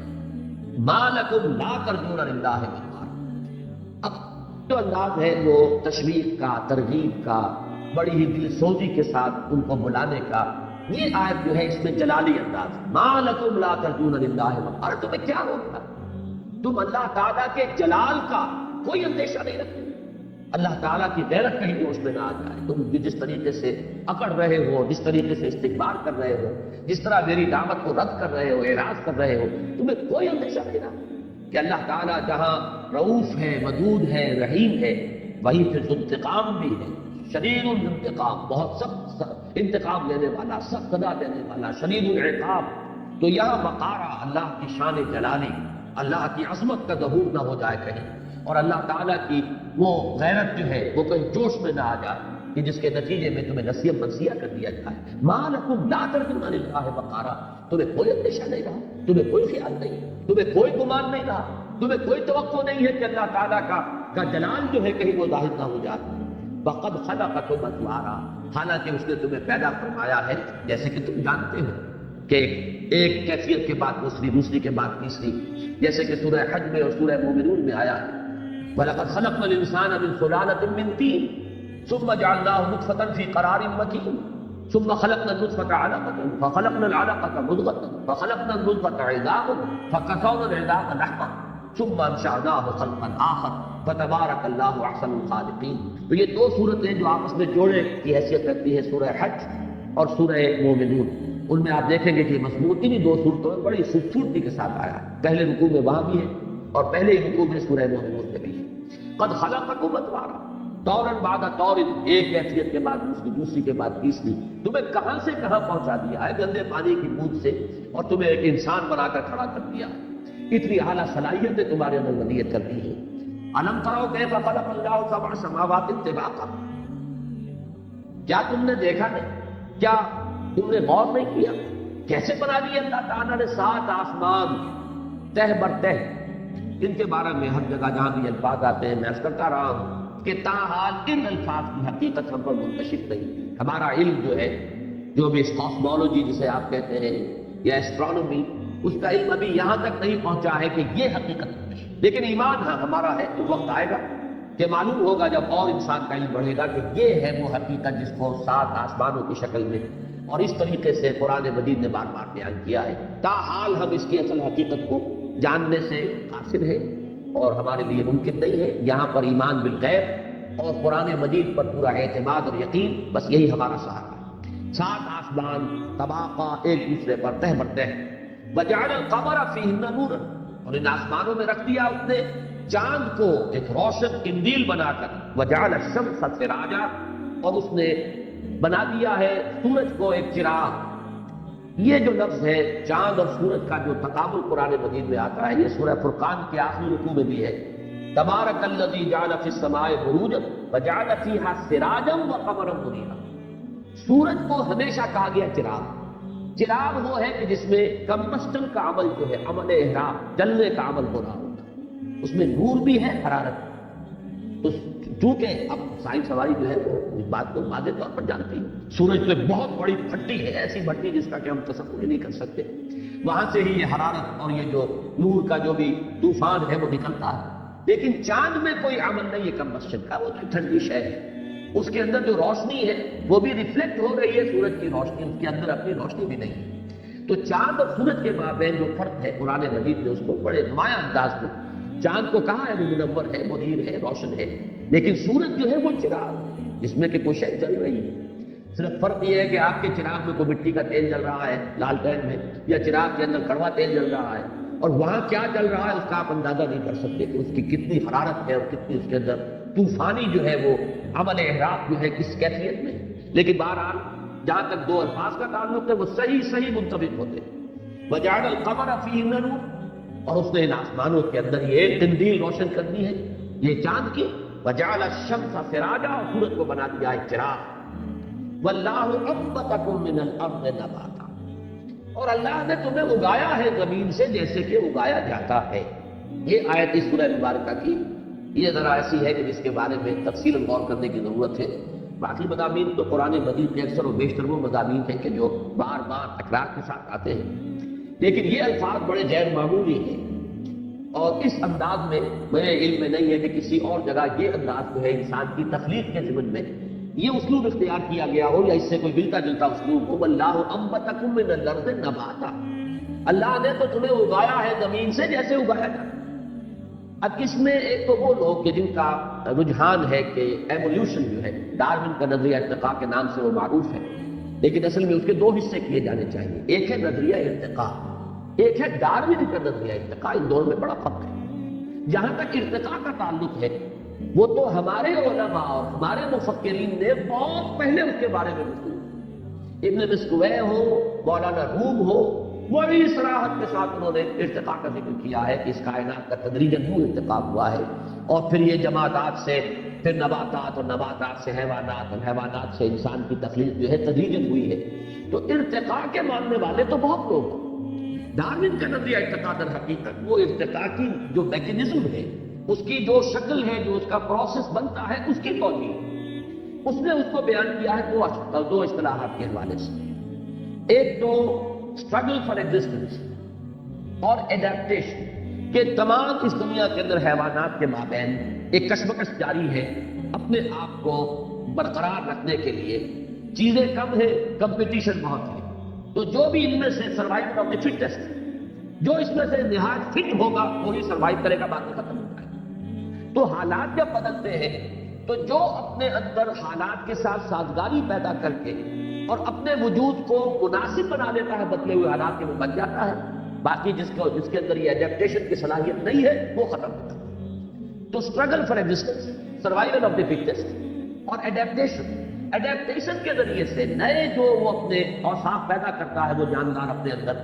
ماحول کے ساتھ سازگاری اختیار کرنے کے لیے، یہ تھوڑے تھوڑے بڑھتے چلے جاتے ہیں اور نسل منتقل ہوتے ہیں، یہاں تک کہ ان کے اندر اتنی بڑی تبدیلی ہو جاتی ہے کہ ایک بالکل نئی نو وجود میں آ جاتی ہے. یہ در حقیقت اس کا فلسفہ یہ ہے کہ اس نے توجیہ کی ہے ایوولوشن کی، لیکن یہ وہ شے ہے کہ جسے آج تک ثابت نہیں کیا جا سکتا. اس لیے کہ سائنس میں تو آپ کو معلوم اصول یہ ہے کہ جو آپ کا ہائپوتھیسس ہے، جو آپ کا نظریہ ہے، اس نظریے میں جو چیز بنیادی ہے اس سے آپ ایکسپیریمنٹ سے ثابت کر دیجیے، تب اب وہ ایک ثابت شدہ حقیقت مانا جائے گا. لیکن اگر اس کو آپ ثابت نہیں کر سکتے تو اسپیکولیشن ہے، نظریہ ہے، نظریے کی حیثیت سے برقرار رہے گا، لیکن یہ کہ اس کو لوگ رد بھی کریں گے. چنانچہ ڈارون کا نظریہ جو ہے وہ خود بایولوجی کے میدان میں رد کیا گیا اور بہت سے دوسرے متبادل جو ہے نظریات پیش کیے گئے، اس لیے کہ یہ ثابت نہیں ہو سکا کہ ایکوائرڈ کریکٹر جو ہوتا ہے، کوئی حیوان اپنے اندر جو نئی چیز پیدا کرتا ہے وہ آیا نسل منتقل ہو سکتی ہے، وہ آگے نسل منتقل نہیں ہوتی، وہ اس انڈیویجول تک رہ جاتی ہے، بات آگے نسل منتقل نہیں ہوتی۔ اگر تو یہ ثابت کر دیا جائے ایکسپیریمنٹیشن سے کہ منتقل ہو سکتی ہے، تب تو ڈارون کا جو یہ نظریہ ہے یہ گویا کہ ثابت ہوتا ہے۔ لیکن جب تک اس کو اسٹیبلش نہ کیا جائے تجربے سے، اس وقت تک وہ نظریہ محض ایک نظریہ ہے۔ لیکن اصل شے اس کو علیحدہ رکھ دیجیے، میرے نزدیک چونکہ میرا رجحان ہے اس بات کی طرف، میں ارتقاء کو ماننے والوں میں سے ہوں، اور ارتقاء کے اندر میرے نزدیک جو شے تبدیلی پیدا کرتی ہے وہ امر اللہ ہے، کن فیکون۔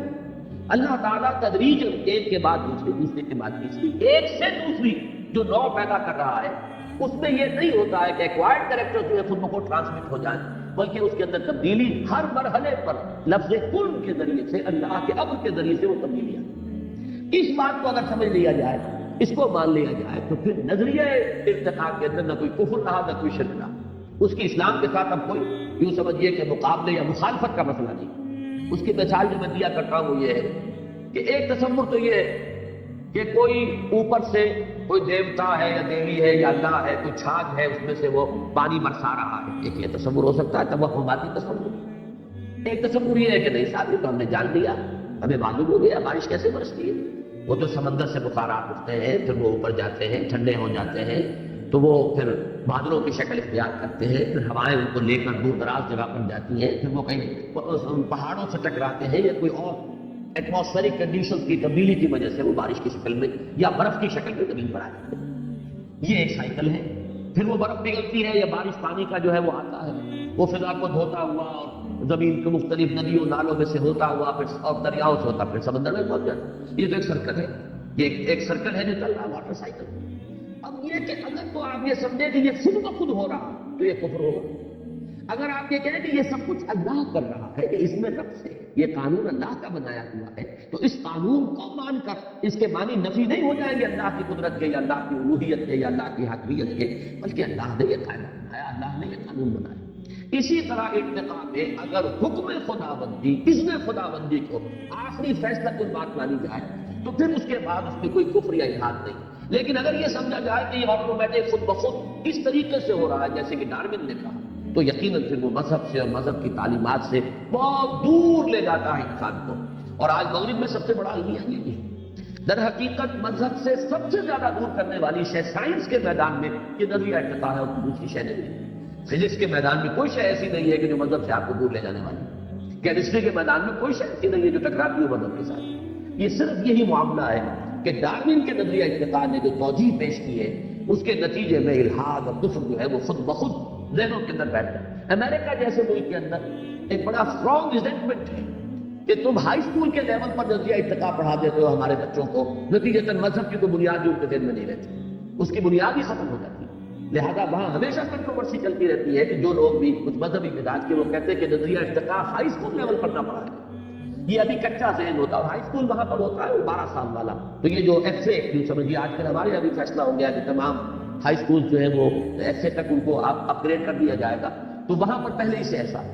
یہ جو ذہن ہے ابھی پختہ تو ہوتا نہیں، اور بہت ریسیپٹیو ہوتا ہے، جو چیز آتی ہے ذہن میں بیٹھ جاتی ہے۔ اس مرحلے پر تم پڑھاتے ہو تو وہ تو اسے سمجھتا ہے کہ بس یہی واقعہ ہے اور ایمان لے آتا ہے، اور جس نے اس چیز کو اس شکل میں مان لیا، اب اس کے لیے دین اور آخرت اور اللہ اور خدا اور یہ سب تمام چیزیں جو ہے وہ بالکل یوں سمجھیے کہ irrelevant ہو جاتی ہیں، ان کا کوئی بحث کا موقع نہیں۔ تو یہ تصور ذہن میں رکھے۔ باقی اس آیت کے اندر ایک نقشہ ہے،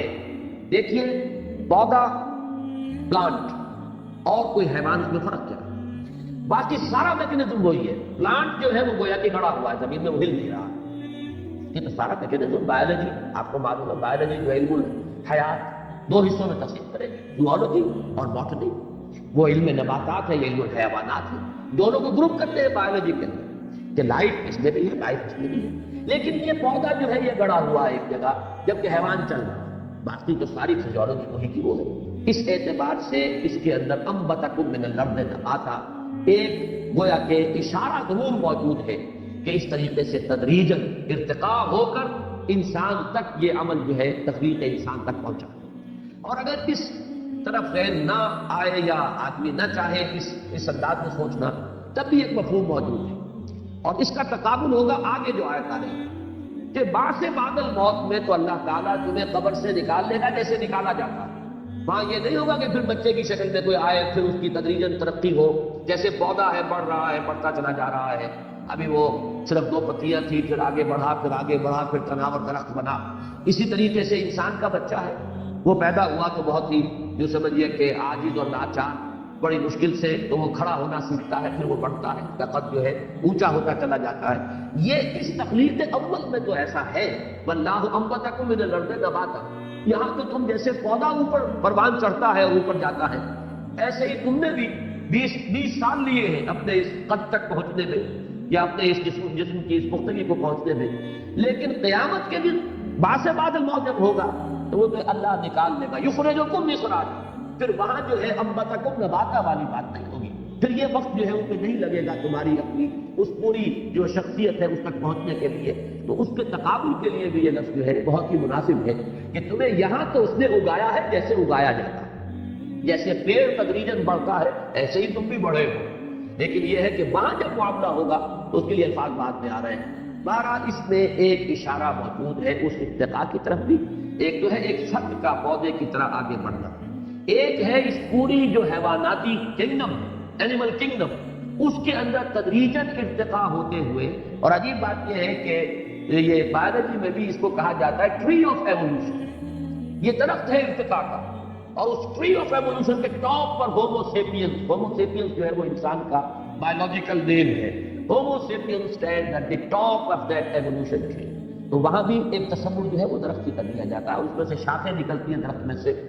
تو مختلف مراحل پر مختلف اسپیشیز جو ہے علیحدہ ہوتی چلی گئی، لیکن درخت جو ہے یہ بڑھتا چلا جا رہا ہے یہاں تک کہ اس کے ٹاپ پر ہومو سیپینس ہے. تو واللہ انبتکم من الارض نباتا، اس میں وہ رنگ بھی موجود ہے. اور یہ کہ عام معنی میں یہ بھی کہ جس طرح پودا تدریجاً بڑھتا ہے بلند سے بلند تر ہوتا ہے یہاں تک کہ اپنی وہ جو پوری اس کی ہے اونچائی وہاں تک پہنچ جاتا ہے، اسی طرح تمہیں بھی اللہ نے اسی طرح اگایا ہے. فرق صرف یہ ہے کہ تم چلتے پھرتے اگے ہو، بڑھے ہو، اور وہ پودا جو ہے وہ ایک جگہ پر گڑا ہوا جو ہے وہ بڑھتا ہے، اور اس کے سوا کوئی فرق نہیں. واللہ انبتکم من الارض نباتا ثم یعیدکم فیہا، پھر وہ تمہیں اس کے اندر دوبارہ لے جائے گا. وَيُخْرِجُكُمْ إِخْرَاجًا، تمہیں نکال لے گا جیسے نکالا جاتا ہے. یہ گویا کہ ایسے جیسے کسی جگہ پر صندوق میں کوئی چیز رکھی ہوئی اور نکالی، اب اس میں کوئی ارتقاء وغیرہ کا مسئلہ نہیں ہے. وہ جو بعث بعد الموت ہے وہ دفعتاً ہے، وہ اچانک ہو، اس کے اندر یہ ارتقائی عمل نہیں ہوگا، نہ وہ ارتقاء لمبا عمل، اور نہ یہ ایک فرد کا ارتقاء جو ہو رہا ہے کہ وہ اتنا وقت لیتا ہے اپنی قوت اور شدت کو پہنچنے میں، وہ نہیں. وہ یخرجکم اخراجا، تمہیں وہاں سے نکال لے گا جیسے نکالا جاتا ہے. جیسے کوئی چیز بنی بنائی کہیں موجود ہے اور وہاں آپ نے ہاتھ ڈالا اور نکال لیا، ایسے ہی اللہ تعالیٰ تمہیں اس زمین سے دوبارہ نکالتے ہیں. واللہ انبتکم من الارض نباتا ثم یعیدکم فیہا ویخرجکم اخراجا واللہ جعل لکم الارض بساطا، اور اللہ تعالیٰ نے تمہارے لیے زمین کو ایک فرش بنا دیا ہے، بچھونا بنا دیا ہے. اس میں تمہارے لیے ساری چیزیں، تمہاری آسائش کی، آرام کی، تمہاری ساری ضروریات. آج کل تو آپ نے سنا ہوگا ایسے بیڈز بنتے ہیں، ان کے 10-10 ہزار ڈالر اس کی ایک بیڈ کی قیمت ہوتی ہے کہ اسی میں سب کچھ اس بیڈ کے اندر ہی سب کچھ ہے. ایک بٹن دبائیے تو یہ ہو گیا، اور دوسرا بٹن دبائیے تو یہ چیز نکل آئی، اور تیسرا بٹن دبائیے تو وہیں پہ بیٹھے بیٹھے بیڈ کے اندر وہ ساری آپ کی ضرورتیں پوری ہو جاتی ہیں. تو اللہ تعالیٰ نے ایسا بستر بنایا ہے اس زمین کو کہ اس کے اندر تمہاری تمام ضروریات اس نے فراہم کر دی. واللہ جعل لکم الارض بساطا لتسلکوا منها سبلا فجاجا، تاکہ تم اس کے اندر چلو اور وہ راستے، تنگ راستے، فج کہتے ہیں گھاٹی کو، فج عمیق، یہ لفظ آیا ہے سورہ حج میں بھی کہ 2 پہاڑوں کے درمیان. اور خاص طور پر کیونکہ مخاطب اول جو ہے قرآن مجید کے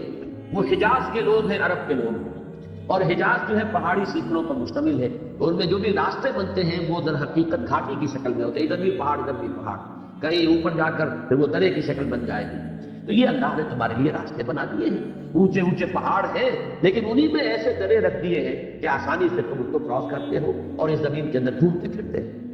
اب یہ تو گویا کہ حضرت نوح علیہ السلام کی دعوت. اب اس میں کس اسلوب سے، کس انداز سے، کس پیرائے میں، کتنے دل نشین انداز میں انہوں نے باتیں کی ہیں، اللہ تعالیٰ کی عظمت کو کیسے واضح کیا ہے، اللہ کی خلاقی کا کیسے ان کو تصور دیا ہے. یہ ساری چیزیں ہر داعی دین کے لیے جو بھی اللہ کی طرف لوگوں کو بلانا چاہتا ہو، داعی اللہ، اسے ایک ایک لفظ کو اچھی طرح سمجھنا چاہیے کہ یہ ایک گویا کہ کردار ہمارے سامنے آ رہا ہے، نمونے کا کردار. اور اسی میں یوں سمجھیے کہ حضور صلی اللہ علیہ وسلم کی شخصیت موجود، اسی انداز میں حضور بلا رہے تھے۔ یہی مراحل تھے، پہلے وہ بالکل پرسنل کانٹیکٹ کے ذریعے سے دعوت، پھر اس کے بعد اعلان دعوت، لیکن اس کے بعد یہ کہ وہ سلسلہ جو ہے اثرت و لہو اسرارا کا سلسلہ بھی جاری رہا اور یہ دعوت آگے بڑھی۔ لیکن حضرت نوح علیہ السلام کی قوم نے جس طریقے سے ان کی دعوت کو رد کیا ہے، اب اس کا نقشہ قال نوح رب انہم عصونی، فریاد کی نوح نے، میں نے قال کا ترجمہ کیا ہے فریاد کی، اے میرے رب، ربی کا در حقیقت یہ مخفف ہے، رب میرے پروردگار، انہم عصونی، انہوں نے میری نافرمانی کی ہے، میری بات ماننے سے انکار کیا ہے، میری دعوت کو رد کر دیا ہے، واتبعوا من لم يزده ماله وولده الا خسارا، اور انہوں نے پیروی کی ہے انہی لوگوں کی جن کو ان کے مال اور اولاد نے سوائے گھاٹے کے اور کچھ نہیں، یہ لفظی ترجمہ نے کیا، انہوں نے پیروی کی واتبعوا من، ان کی، لم يزده، جس کو کہ نہیں اضافہ کیا ہے، مال ہو اس کے مال نے، وولد ہو اس کی اولاد نے، الا خسارہ، مگر گھاٹا اور خسارہ، یعنی تو نے انہیں اولادوں سے نوازا، تو نے انہیں دولتیں دی، یہ جو سرداران قوم ہیں، لیکن ان کو ان کی اولاد اور مال کی وجہ سے سرکشی پڑتی چلی، بجائے اس کے کہ شکر کرتے تو شکر کرتے تو یہی مال و اولاد ان کے لیے خیر کا ذریعہ بنتی، لیکن انہوں نے چونکہ کفران نعمت کیا، گھمنڈ کیا، تکبر کیا، تو تیری دی ہوئی یہ نعمتیں ان کے حق میں گویا کہ خسارے کا ذریعہ بن گئی، خسارے کا سبب بن گئی، ان میں تمرد، شیطنت، استکبار، غرور پیدا ہوا، جس کی وجہ سے وہ میری دعوت کو ٹھکرا رہے، میری پکار پر لبیک نہیں کہہ رہے۔ تو پروردگار، انہوں نے میرا کہنا نہیں مانا، اپنے انہی سرداروں کا مانا۔ اصل میں اس لفظ کو یوں سمجھیے کہ بجائے اس کے کہ یہ کہا جائے کہ انہوں نے اپنے امراء اور سرداروں ہی کا کہنا مانا، ان امراء اور سرداروں کی شخصیت کا تجزیہ کر کے بیان کر دیا کہ جن کو ان کے مال اور ان کی اولاد نے گھمنڈ میں مبتلا کر دیا، ان کی پیروی۔ قال نوح رب انہم عصونی واتبعوا من لم يزده ماله وولده الا خسارا، پروردگار انہوں نے میری بات ماننے سے انکار کیا ہے، رد کر دی ہے میری دعوت، اور اتباع کیا ہے اپنے انہی سرداروں کا، چودھریوں کا، کہ جن کے اندر ان کے مال اور اولاد کی وجہ سے غرور اور تکبر بڑھتا چلا۔ وَمَكَرُوا مَكْرًا كُبَّارًا، کبار یہ کبیر سے مبالغے کا صیغہ ہے، انہوں نے بڑی چال چلی ہے، یعنی یہ جو آج کل آپ کے الفاظ استعمال ہو رہے ہیں، ڈس انفارمیشن، تو یہ جو پروپیگنڈے ہوتے ہیں دنیا میں ہمیشہ سے رہے، اس طریقے سے عوام کو جو ہے کسی بات کی طرف متوجہ نہیں ہونے دینا چاہتے آپ، تو وہ تمام ذرائع ابلاغ جو ہے اس وقت کسی کی کریکٹر ایسوسینیشن کے اوپر جو ہے وہ مرتکب ہو جائے گی، کہ اس کی شخصیت کو اس طرح مجروح کر دیا جائے کہ لوگ اس کی بات نہیں سنیں، یا کوئی آلٹرنیٹ دلچسپیاں پیدا کر دی جائیں، جیسے کہ سورہ لقمان کے شروع میں کہ انہوں نے ایسے مشغلے ایجاد کر لیے ہیں کہ یہ انہی کے اندر گم ہو کر رہ گئے، دلچسپیاں انہی میں ہو گئی، اب کوئی سنجیدہ بات سننے کے لیے ان کے پاس وقت ہی نہیں ہے، کسی بات پر غور کرنے کے لیے انہیں کہیں فرصت ہی نہیں ملتی، بلکہ اس قسم کے مشغلوں کے اندر انہیں الجھا دیا گیا، جیسے کہ خود مکے کے بھی ایک سردار نے یہ کیا تھا کہ وہ جا کر لایا، مغنیات لے کر آیا اپنے ساتھ، گانے والیاں، کہ ان کی محفلیں ہو، لوگ ان کے اندر جو ہے مگن رہے، اور محمد کی دعوت صلی اللہ علیہ وسلم کی طرف ان کو توجہ نہ ہو۔ یہ وہ سورہ لقمان کی ابتدائی آیات میں جس کا ذکر ہے، اس کے اندر تفصیلی روایات میں یہ واقعہ درج ہے۔ تو انہوں نے بڑا مکر کیا ہے، بڑی چال چلی ہے، ہر تدبیر اختیار کر لی ہے اپنی قوم کی مت مارنے کے لیے اور ان کو اس راستے سے روکنے کے لیے، اور اس میں ان کی سب سے بڑی چال کیا ہے، ذرا نوٹ کیجیے، وہ جو عصبیت ہوتی ہے، نسل بعد نسل کچھ معبود ہے مانے جا رہے ہیں، کچھ کو پکارا جا رہا ہے، کچھ کے نام کی نیاز چلی آ رہی ہے، دی جا رہی ہے، نسل بعد نسل، ان کے ساتھ ایک ایسے عصبیت کا رشتہ قائم ہو جاتا ہے کہ پھر اب ان کی دہائی دی جاتی ہے، دیکھو یہ تمہارے ان دیوتاؤں کے جو ہے یہ ان کے تھے، یہ فلاں تمہارے بزرگوں کا جو ہے وہ ان کا انکار کرنے والے ہیں، یہ ان کے قائل نہیں ہے، یہ ان کی نفی کرنے والے ہیں، ان کی بات نہ سننا۔ وہ بات ہے جو یہاں آ رہی ہے، وَمَكَرُوا مَكْرًا كُبَّارًا، انہوں نے بڑی چال چلی، بہت بڑی مؤثر تدبیر اختیار کی، اور وہ کیا ہے، وَقَالُوا لَا تَذَرُنَّ آلِهَتَكُمْ، دیکھنا ہرگز نہ کہیں چھوڑ بیٹھنا اپنے معبودوں کو، وَلَا تَذَرُنَّ وَدًّا وَلَا سُوَاعًا وَلَا يَغُوثَ وَيَعُوقَ وَنَسْرًا، اور دیکھنا ہرگز کہیں اس منہ کی باتوں میں آ کر تم اپنے ان معبودوں کو اور اپنے بزرگوں کو نہ چھوڑ بیٹھنا، نہ ود کو، نہ سواع کو، نہ یغوث کو، نہ یعوق کو، نہ نسر۔ یہ 5 ان کے بڑے بڑے بت تھے، بڑے بڑے دیوتا تھے، اور تقریباً اس پر اجماع ہے تمام مفسرین کا کہ یہ اولیاء اللہ تھے قوم نوح کے، بہت اونچی شخصیت، اللہ والے لوگ، بزرگان دین جنہیں کہا جاتا ہے۔ لیکن ان کے انتقال کے بعد اب ان کے لیے استھان بنے، پہلے قبریں پوجی اور قبروں کے بعد ایک قدم آگے کی طرح ان کی مورتیاں بھی بنا کر رکھ دی جائیں، تاکہ وہ ارتکاز توجہ جو ہے ان کے ساتھ جب ہمیں لو لگانی ہے تو ارتکاز توجہ میں ہمیں مدد مل جائے۔ اور یہاں آپ دیکھیں گے میں نے اپنی آنکھوں سے بہت ہی، ویسے میں ان کی دیکھی سے اس کی دینداری سے بہت متاثر تھا۔ ایک صاحب ہمارے درس میں بہت شروع میں جب یہاں پہ ہم نے اکیڈمی کا آغاز کیا آیا کرتے تھے، لیکن ایک مرتبہ ان کے گھر گیا تو باقاعدہ دیوار پر تصویریں لگی معین الدین چشتی رحمۃ اللہ علیہ اور ان کے جو خلیفہ تھے جو دہلی میں مدفون ہیں، اور تیسرے یہ بابا فرید الدین گنج شکر، ان تینوں کی تصویریں لگی ہوئی ہیں، ان پر ہار ڈلے ہوئے ہیں، جیسے ہندوؤں کے ہاں کھا کر بیٹھے ہوئے ہوتے ہیں، ان کے بت جو ہے وہ رکھے ہوتے ہیں اسی طاق کے اندر سجائے ہوئے، اور جا کے ان کو ڈنڈوت کرتے ہیں۔ یہ معاملہ جو ہے ہمارے ہاں ان بزرگوں کی یہ تصویریں جو ہے موجود ہیں۔ ایران میں تو خیر حضرت علی اور حضرت فاطمہ کی تصاویر ہیں جو بازار میں بکتی ہیں اور وہ ان کے گھروں میں آویزاں ہوتی ہیں۔ باقی میں کبھی نہ مانتا اگر میں نے اپنی آنکھ سے نہ دیکھا ہوتا ایک صاحب کے گھر میں اس طریقے سے ان تصویروں کو لگے، وہ تصویر نہیں، ہاتھ پڑے ہوئے ان تصویروں کو، گویا کہ بیٹھنے کی وہی کام کے جو یہ ہندو اپنے بتوں کے ساتھ کرتے ہیں وہ ہماری تصویروں کے ساتھ ہوتے ہیں۔ تو فرق تو صرف اتنا ہی ہے کہ ارتکاز توجہ کے لیے انہوں نے کہا، ہم انہیں کوئی خدا تھوڑے مانتے ہیں، یہ بزرگ ہے، اہل اللہ ہے، یہ ہمارے سفارش کریں گے اور ہم ان کے جو ہے ان کے وسیلے سے اللہ تعالیٰ کا قرب حاصل کر سکتے ہیں، لہذا ان کے لیے ذرا ہم to show some respect for them, ہم نے یہ چیزیں ایجاد کری۔ یہی فلسفہ بت پرستی کا بڑے مدلل انداز میں ڈاکٹر رادا کرشنن نے دنیا کے سامنے پیش کیا کہ کون احمد سمجھتا ہے کہ یہ پتھر کی مورتی جو ہے اس میں کچھ ہے، یہ تو خود اب تراشتے ہیں، لیکن یہ تو اصل میں صرف کنسنٹریشن، توجہ کے ارتکاز کے لیے، میڈیٹیشن کے لیے، مراقبے کے لیے ایک سوگرے پیکرے محسوس تھی انسان کی نظر، مانتا پھر کوئی دیکھے خدا کو کیوں کر، یہ جو شکوہ کی نظر میں علامہ اقبال کا شعر ہے کہ خوگرے پیکرے محسوس تھی انسان کی نظر، تو یہ ہم نے پیکرے محسوس سامنے رکھ لیا ہوتا ہے، اصل میں تو ہم دیوتاؤں کے ساتھ لو لگانا چاہتے ہیں اپنی توجہ کے ارتکاز کے ساتھ، یہ صرف ذریعہ ہے۔ تو اس طریقے سے ہوتے ہوتے وہ بت پرستی جو ہے قوم نوح میں رائج ہوئی، اور ان بتوں کے بارے میں مزید تحقیق کی ہے کہ یہ نام اتنے پختہ ہوئے کہ حضرت نوح کی قوم تو ساری ہلاک ہو گئی، لیکن یہ نام چلے اور عرب میں مختلف قبیلوں کے بتوں کے یہی نام تھے، معلوم ہو رہا ہے وہ تسلسل جو ہے ان کا، وہ کلچرل کنٹینیوٹی جو ہے وہ برقرار تھی، یہی ود اور یہی استوا اور یغوث مختلف قبیلوں کے یہ دیوتا تھے، اور ان کے بت جو ہے مختلف جگہوں پر رکھے ہوئے انہیں پوجا جاتا تھا۔ تو انہوں نے یہ کہا کہ دیکھنا کہیں کی بات میں نہ آ جائے، یہ تمہیں جو ہے دور کر دینا چاہتے ہیں، منقطع کر دینا چاہتے ہیں اپنے معبودوں سے، تمہارے معبود ود اور سوا اور یغوث اور یعوق اور نصر پوری طرح کے وفادار۔ میں نے یہاں دو آیتیں اور نوٹ کی ہے، سورہ انبیاء میں حضرت ابراہیم علیہ السلام کے بارے میں بھی پھر یہی فیصلہ کیا تھا قوم نے، قالوا حرقوه وانصروا آلهتكم ان كنتم فاعلين، جب حضرت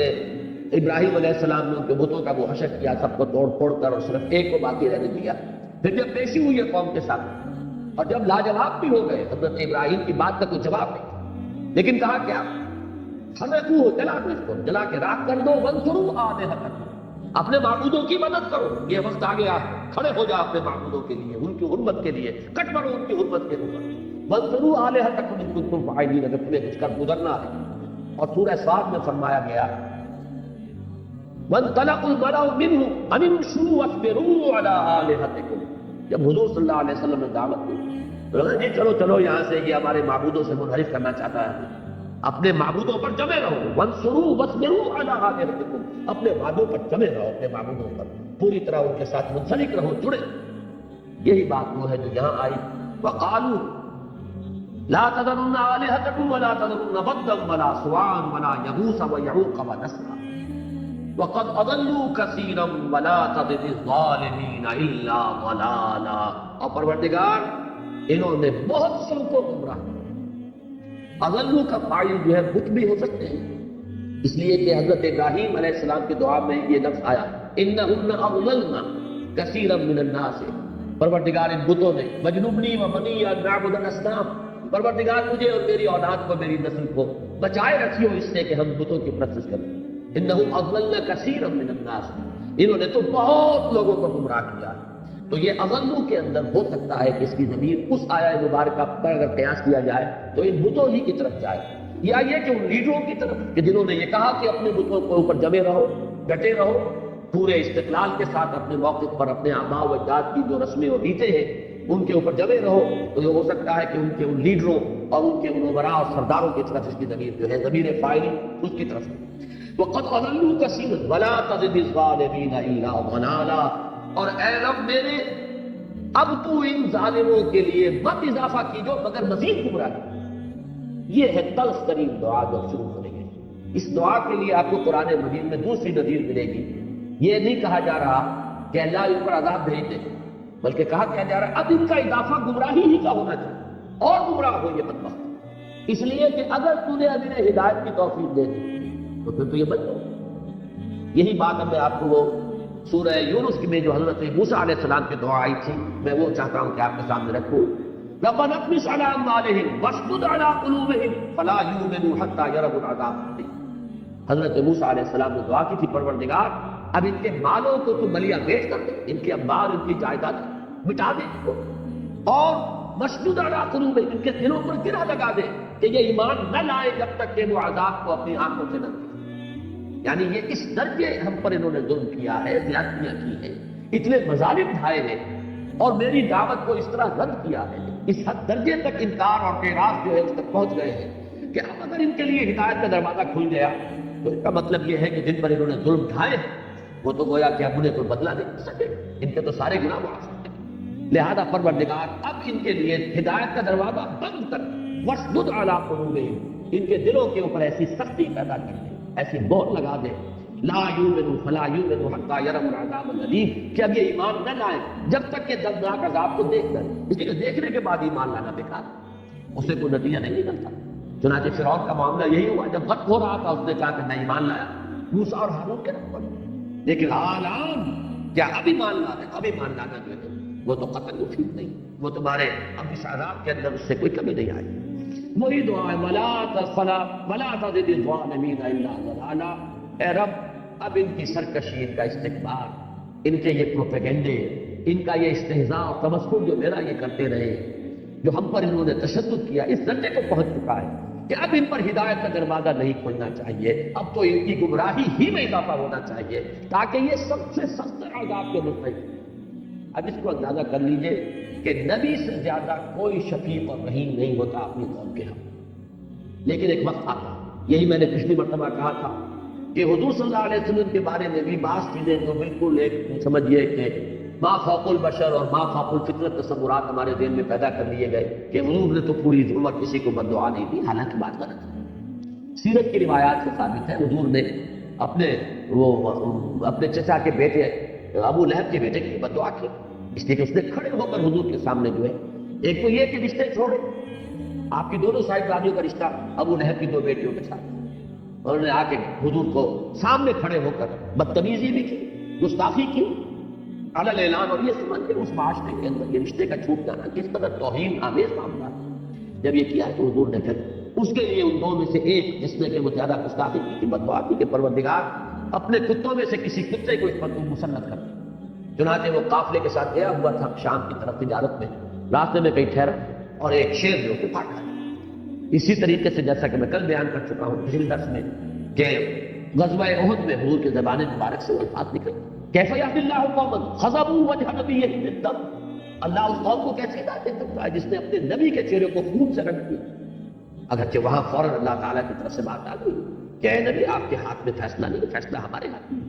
ہم جس کو چاہیں گے عذاب دیں گے، جس کو چاہیں گے توبہ کی توفیق عطا کر دیں گے۔ تو یوں سمجھ لیجئے کہ یہ کیفیت ہو جاتی ہے، حالانکہ رسول سب سے زیادہ شفیق اور رحیم ہوتا ہے اپنی قوم کے۔ اسی کی مثال حضرت موسیٰ علیہ السلام کی، اس درجے حمیت تھی اپنی قوم کی، اتنی ہمدردی، اتنی محبت ہے۔ قبطی اور اسرائیلی کا جھگڑا ہو رہا تھا، اس اسرائیلی نے استغاثہ کیا ہے، مدد مانگی ہے، دعائی دی ہے، تو حضرت موسیٰ نے ایک مکہ رسید کیا اور قبطی کی جان نکلی۔ اس قدر اس قوم کی اپنی قوم کی محبت، حمایت، حمیت۔ لیکن اسی قوم کا معاملہ جب یہ سامنے آیا کہ اللہ کی ساری نشانیاں اور تمام معجزات دیکھنے کے باوجود جب کہا گیا کہ اللہ کی راہ میں نکلو جنگ کے لیے، اور انہوں نے بزدلی کا مظاہرہ کیا، اذا مت ربک فقاتلا انا هؤلاء قاعدون، موسیٰ تم اور تمہارا رب تم جنگ کرو، ہم تو یہی بیٹھے، ہم جنگ نہیں کر سکتے۔ تو پھر جو دعا حضرت موسیٰ نے کی کہ پروردگار رب انی لا املک الا نفسی و اخی فافرق بیننا و بین القوم الفاسقین، اے اللہ اب ہمارے اور ان فاسقوں کے درمیان تو تفریق کر دے، اب میں ان کے ساتھ رہنا نہیں چاہتا۔ اس درجے بیزاری نبی کے اندر پیدا ہوئی ہے، اسی قوم کے لیے، اسی امت کے لیے جس کے لیے کتنی مشقتیں اٹھائی ہیں حضرت موسیٰ نے، اس کو وہاں سے بچا کر نکال کر لانے کے لیے کتنے محنتیں کی ہیں، کتنی تکلیفیں برداشت کی ہیں، لیکن یہ کہ وہی قوم جب اپنی ناہنجاری کا مظاہرہ کرتی ہے تو نبی کے اندر ایک اس قوم سے شدید بیزاری کی کیفیت ہے۔ تو یہی نقشہ اس کا ہے، وَلَا تَزِدِ الظَّالِمِينَ إِلَّا ضَلَالًا۔ اب نہ اضافہ کی جو ان کے ان ظالموں کے لیے مگر گمراہی،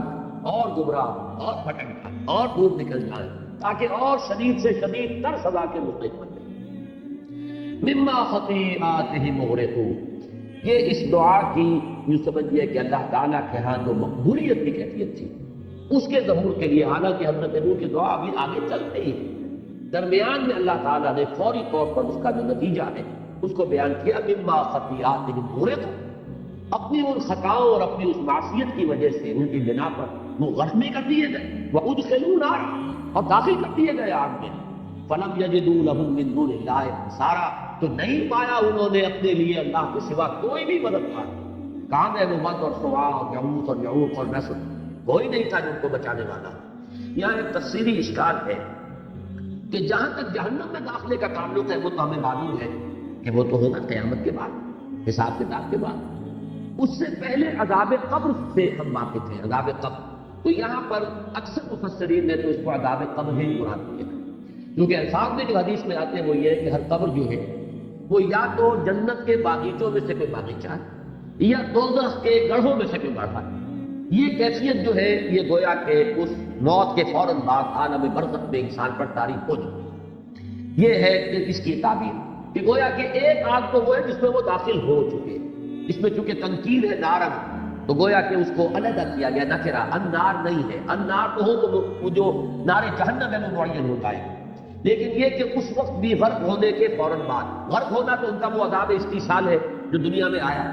لیکن اصل میں غرق ہونا جو ہے وہ ایک شخص کے لیے شخصی طور پر کوئی بہت زیادہ تکلیف دہ شے نہیں۔ جب آدمی ڈوبتا ہے چند لمحے اس کے ہوں گے جو اس کے ہوش میں ہوں گے، جو تکلیف اسے ہوگی، اس کے بعد بے ہوش ہوا، ختم ہوا۔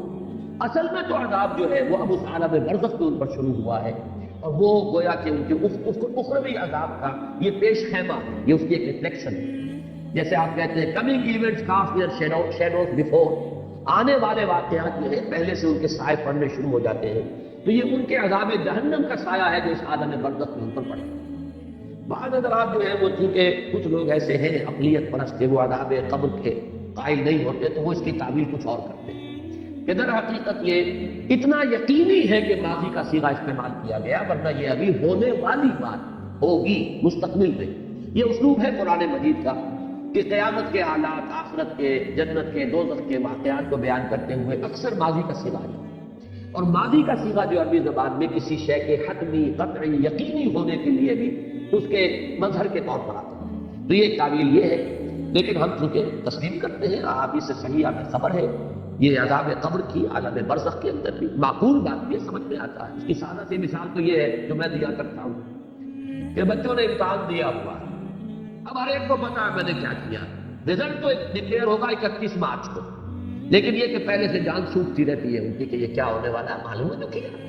جن لوگوں نے اچھے پرچے کیے وہ اپنے عیش میں ہیں، وہ منتظر ہوتے ہیں، جیسے سورہ قیامہ میں آیا ہے وجوہ یومئذ ناظرۃ الی ربھا ناظرہ، چہرے تر و تازہ ہوں گے اپنے رب کی رحمت کے امیدوار، اپنے رب کی طرف دیکھتے ہوئے، اس لیے کہ انہیں پتا ہے بل الانسان علی نفسہ بصیرہ، انسان اپنے نفس پر بصیرت رکھتا ہے، اسے پتا ہے کہ کیا کر رہا ہے اور امیدوار ہے اللہ تعالیٰ کی رحمت۔ ووجوہ یومئذ باسرۃ تظن ان یفعل بها فاقرہ، اور بہت سے چہرے اس دن ہوں گے سوکھے ہوئے، اور ان کو یہ گمان ہوگا کہ اب ان کے ساتھ وہ سلوک ہوگا تو جو دھول ریڑھ کی ہڈیوں کو توڑ دینے والا ہے۔ تو یہ تو پہلے سے موجود ہے، گویا کہ نتیجہ ڈکلیئر بعد میں ہوگا، لیکن چہروں پر لکھا ہوا نتیجہ پہلے سے نظر آ جائے۔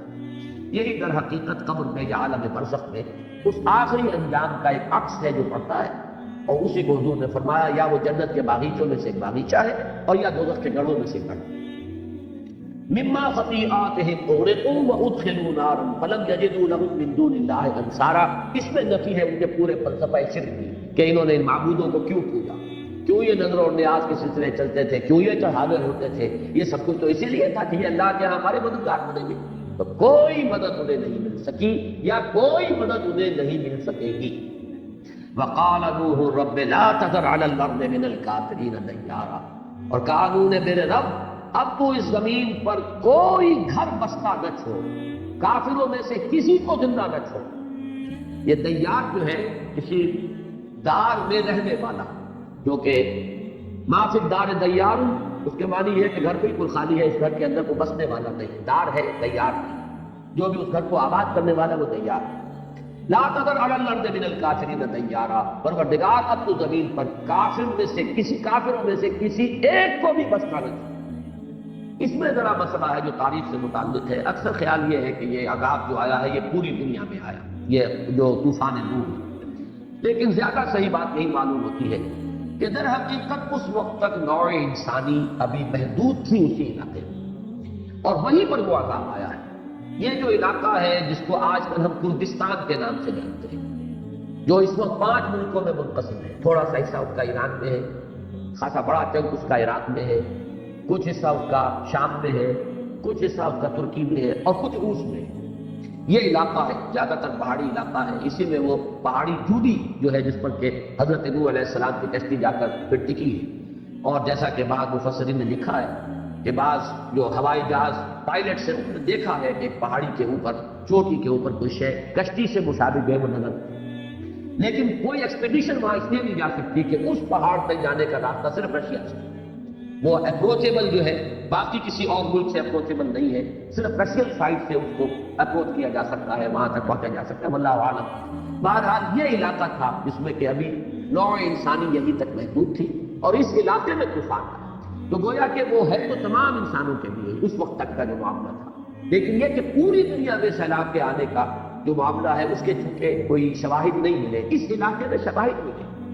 طبقات الارض کے ماہرین کو شواہد ملے ہیں کہ یہاں کسی وقت میں بہت بڑا سیلاب، اور اس کی ایچیومنٹ نے تو ایک تعبیر اور توجیہ بھی کی ہے بالکل خالص مادی اور سائنٹیفک. اس کا کہنا یہ ہے کہ میڈیٹرینین جو ہے بحیرہ روم، اس میں پانی کی سطح بلند تھی، اور یہ جو علاقہ تھا یہ سطح سمندر سے نیچا تھا، لیکن ساحل کے ساتھ ساتھ جو ہے پہاڑی سلسلہ ایک ایسا تھا کہ جو اس کو روکے ہوئے. یہ شاید آپ نے کبھی سنا ہو کہ کراچی کے بھی اکثر حصے جو ہے وہ بلو سی لیول ہے، لیکن یہ کہ ساحل کے ساتھ ساتھ جو چٹانیں ہیں اور جو ساحل ہے وہ ہے اونچا، جس کی وجہ سے سمندر کا پانی رکا ہوا ہے. لیکن بہت سی جگہ ایسی ہے کہ جو بلو سی لیول ہے. اب اگر کہیں سے دراڑ پیدا ہو جائے، ظاہر بات ہے سمندر کا پانی جس طرح آئے گا وہ بہا کے لے جائے. اس کا کہنا یہ ہے کہ ویلز کا کہ در حقیقت یہ پورا علاقہ جو ہے یہ سمندر کا کی سطح جو ہے میڈیٹرینین کی ہے، اس سے اونچی.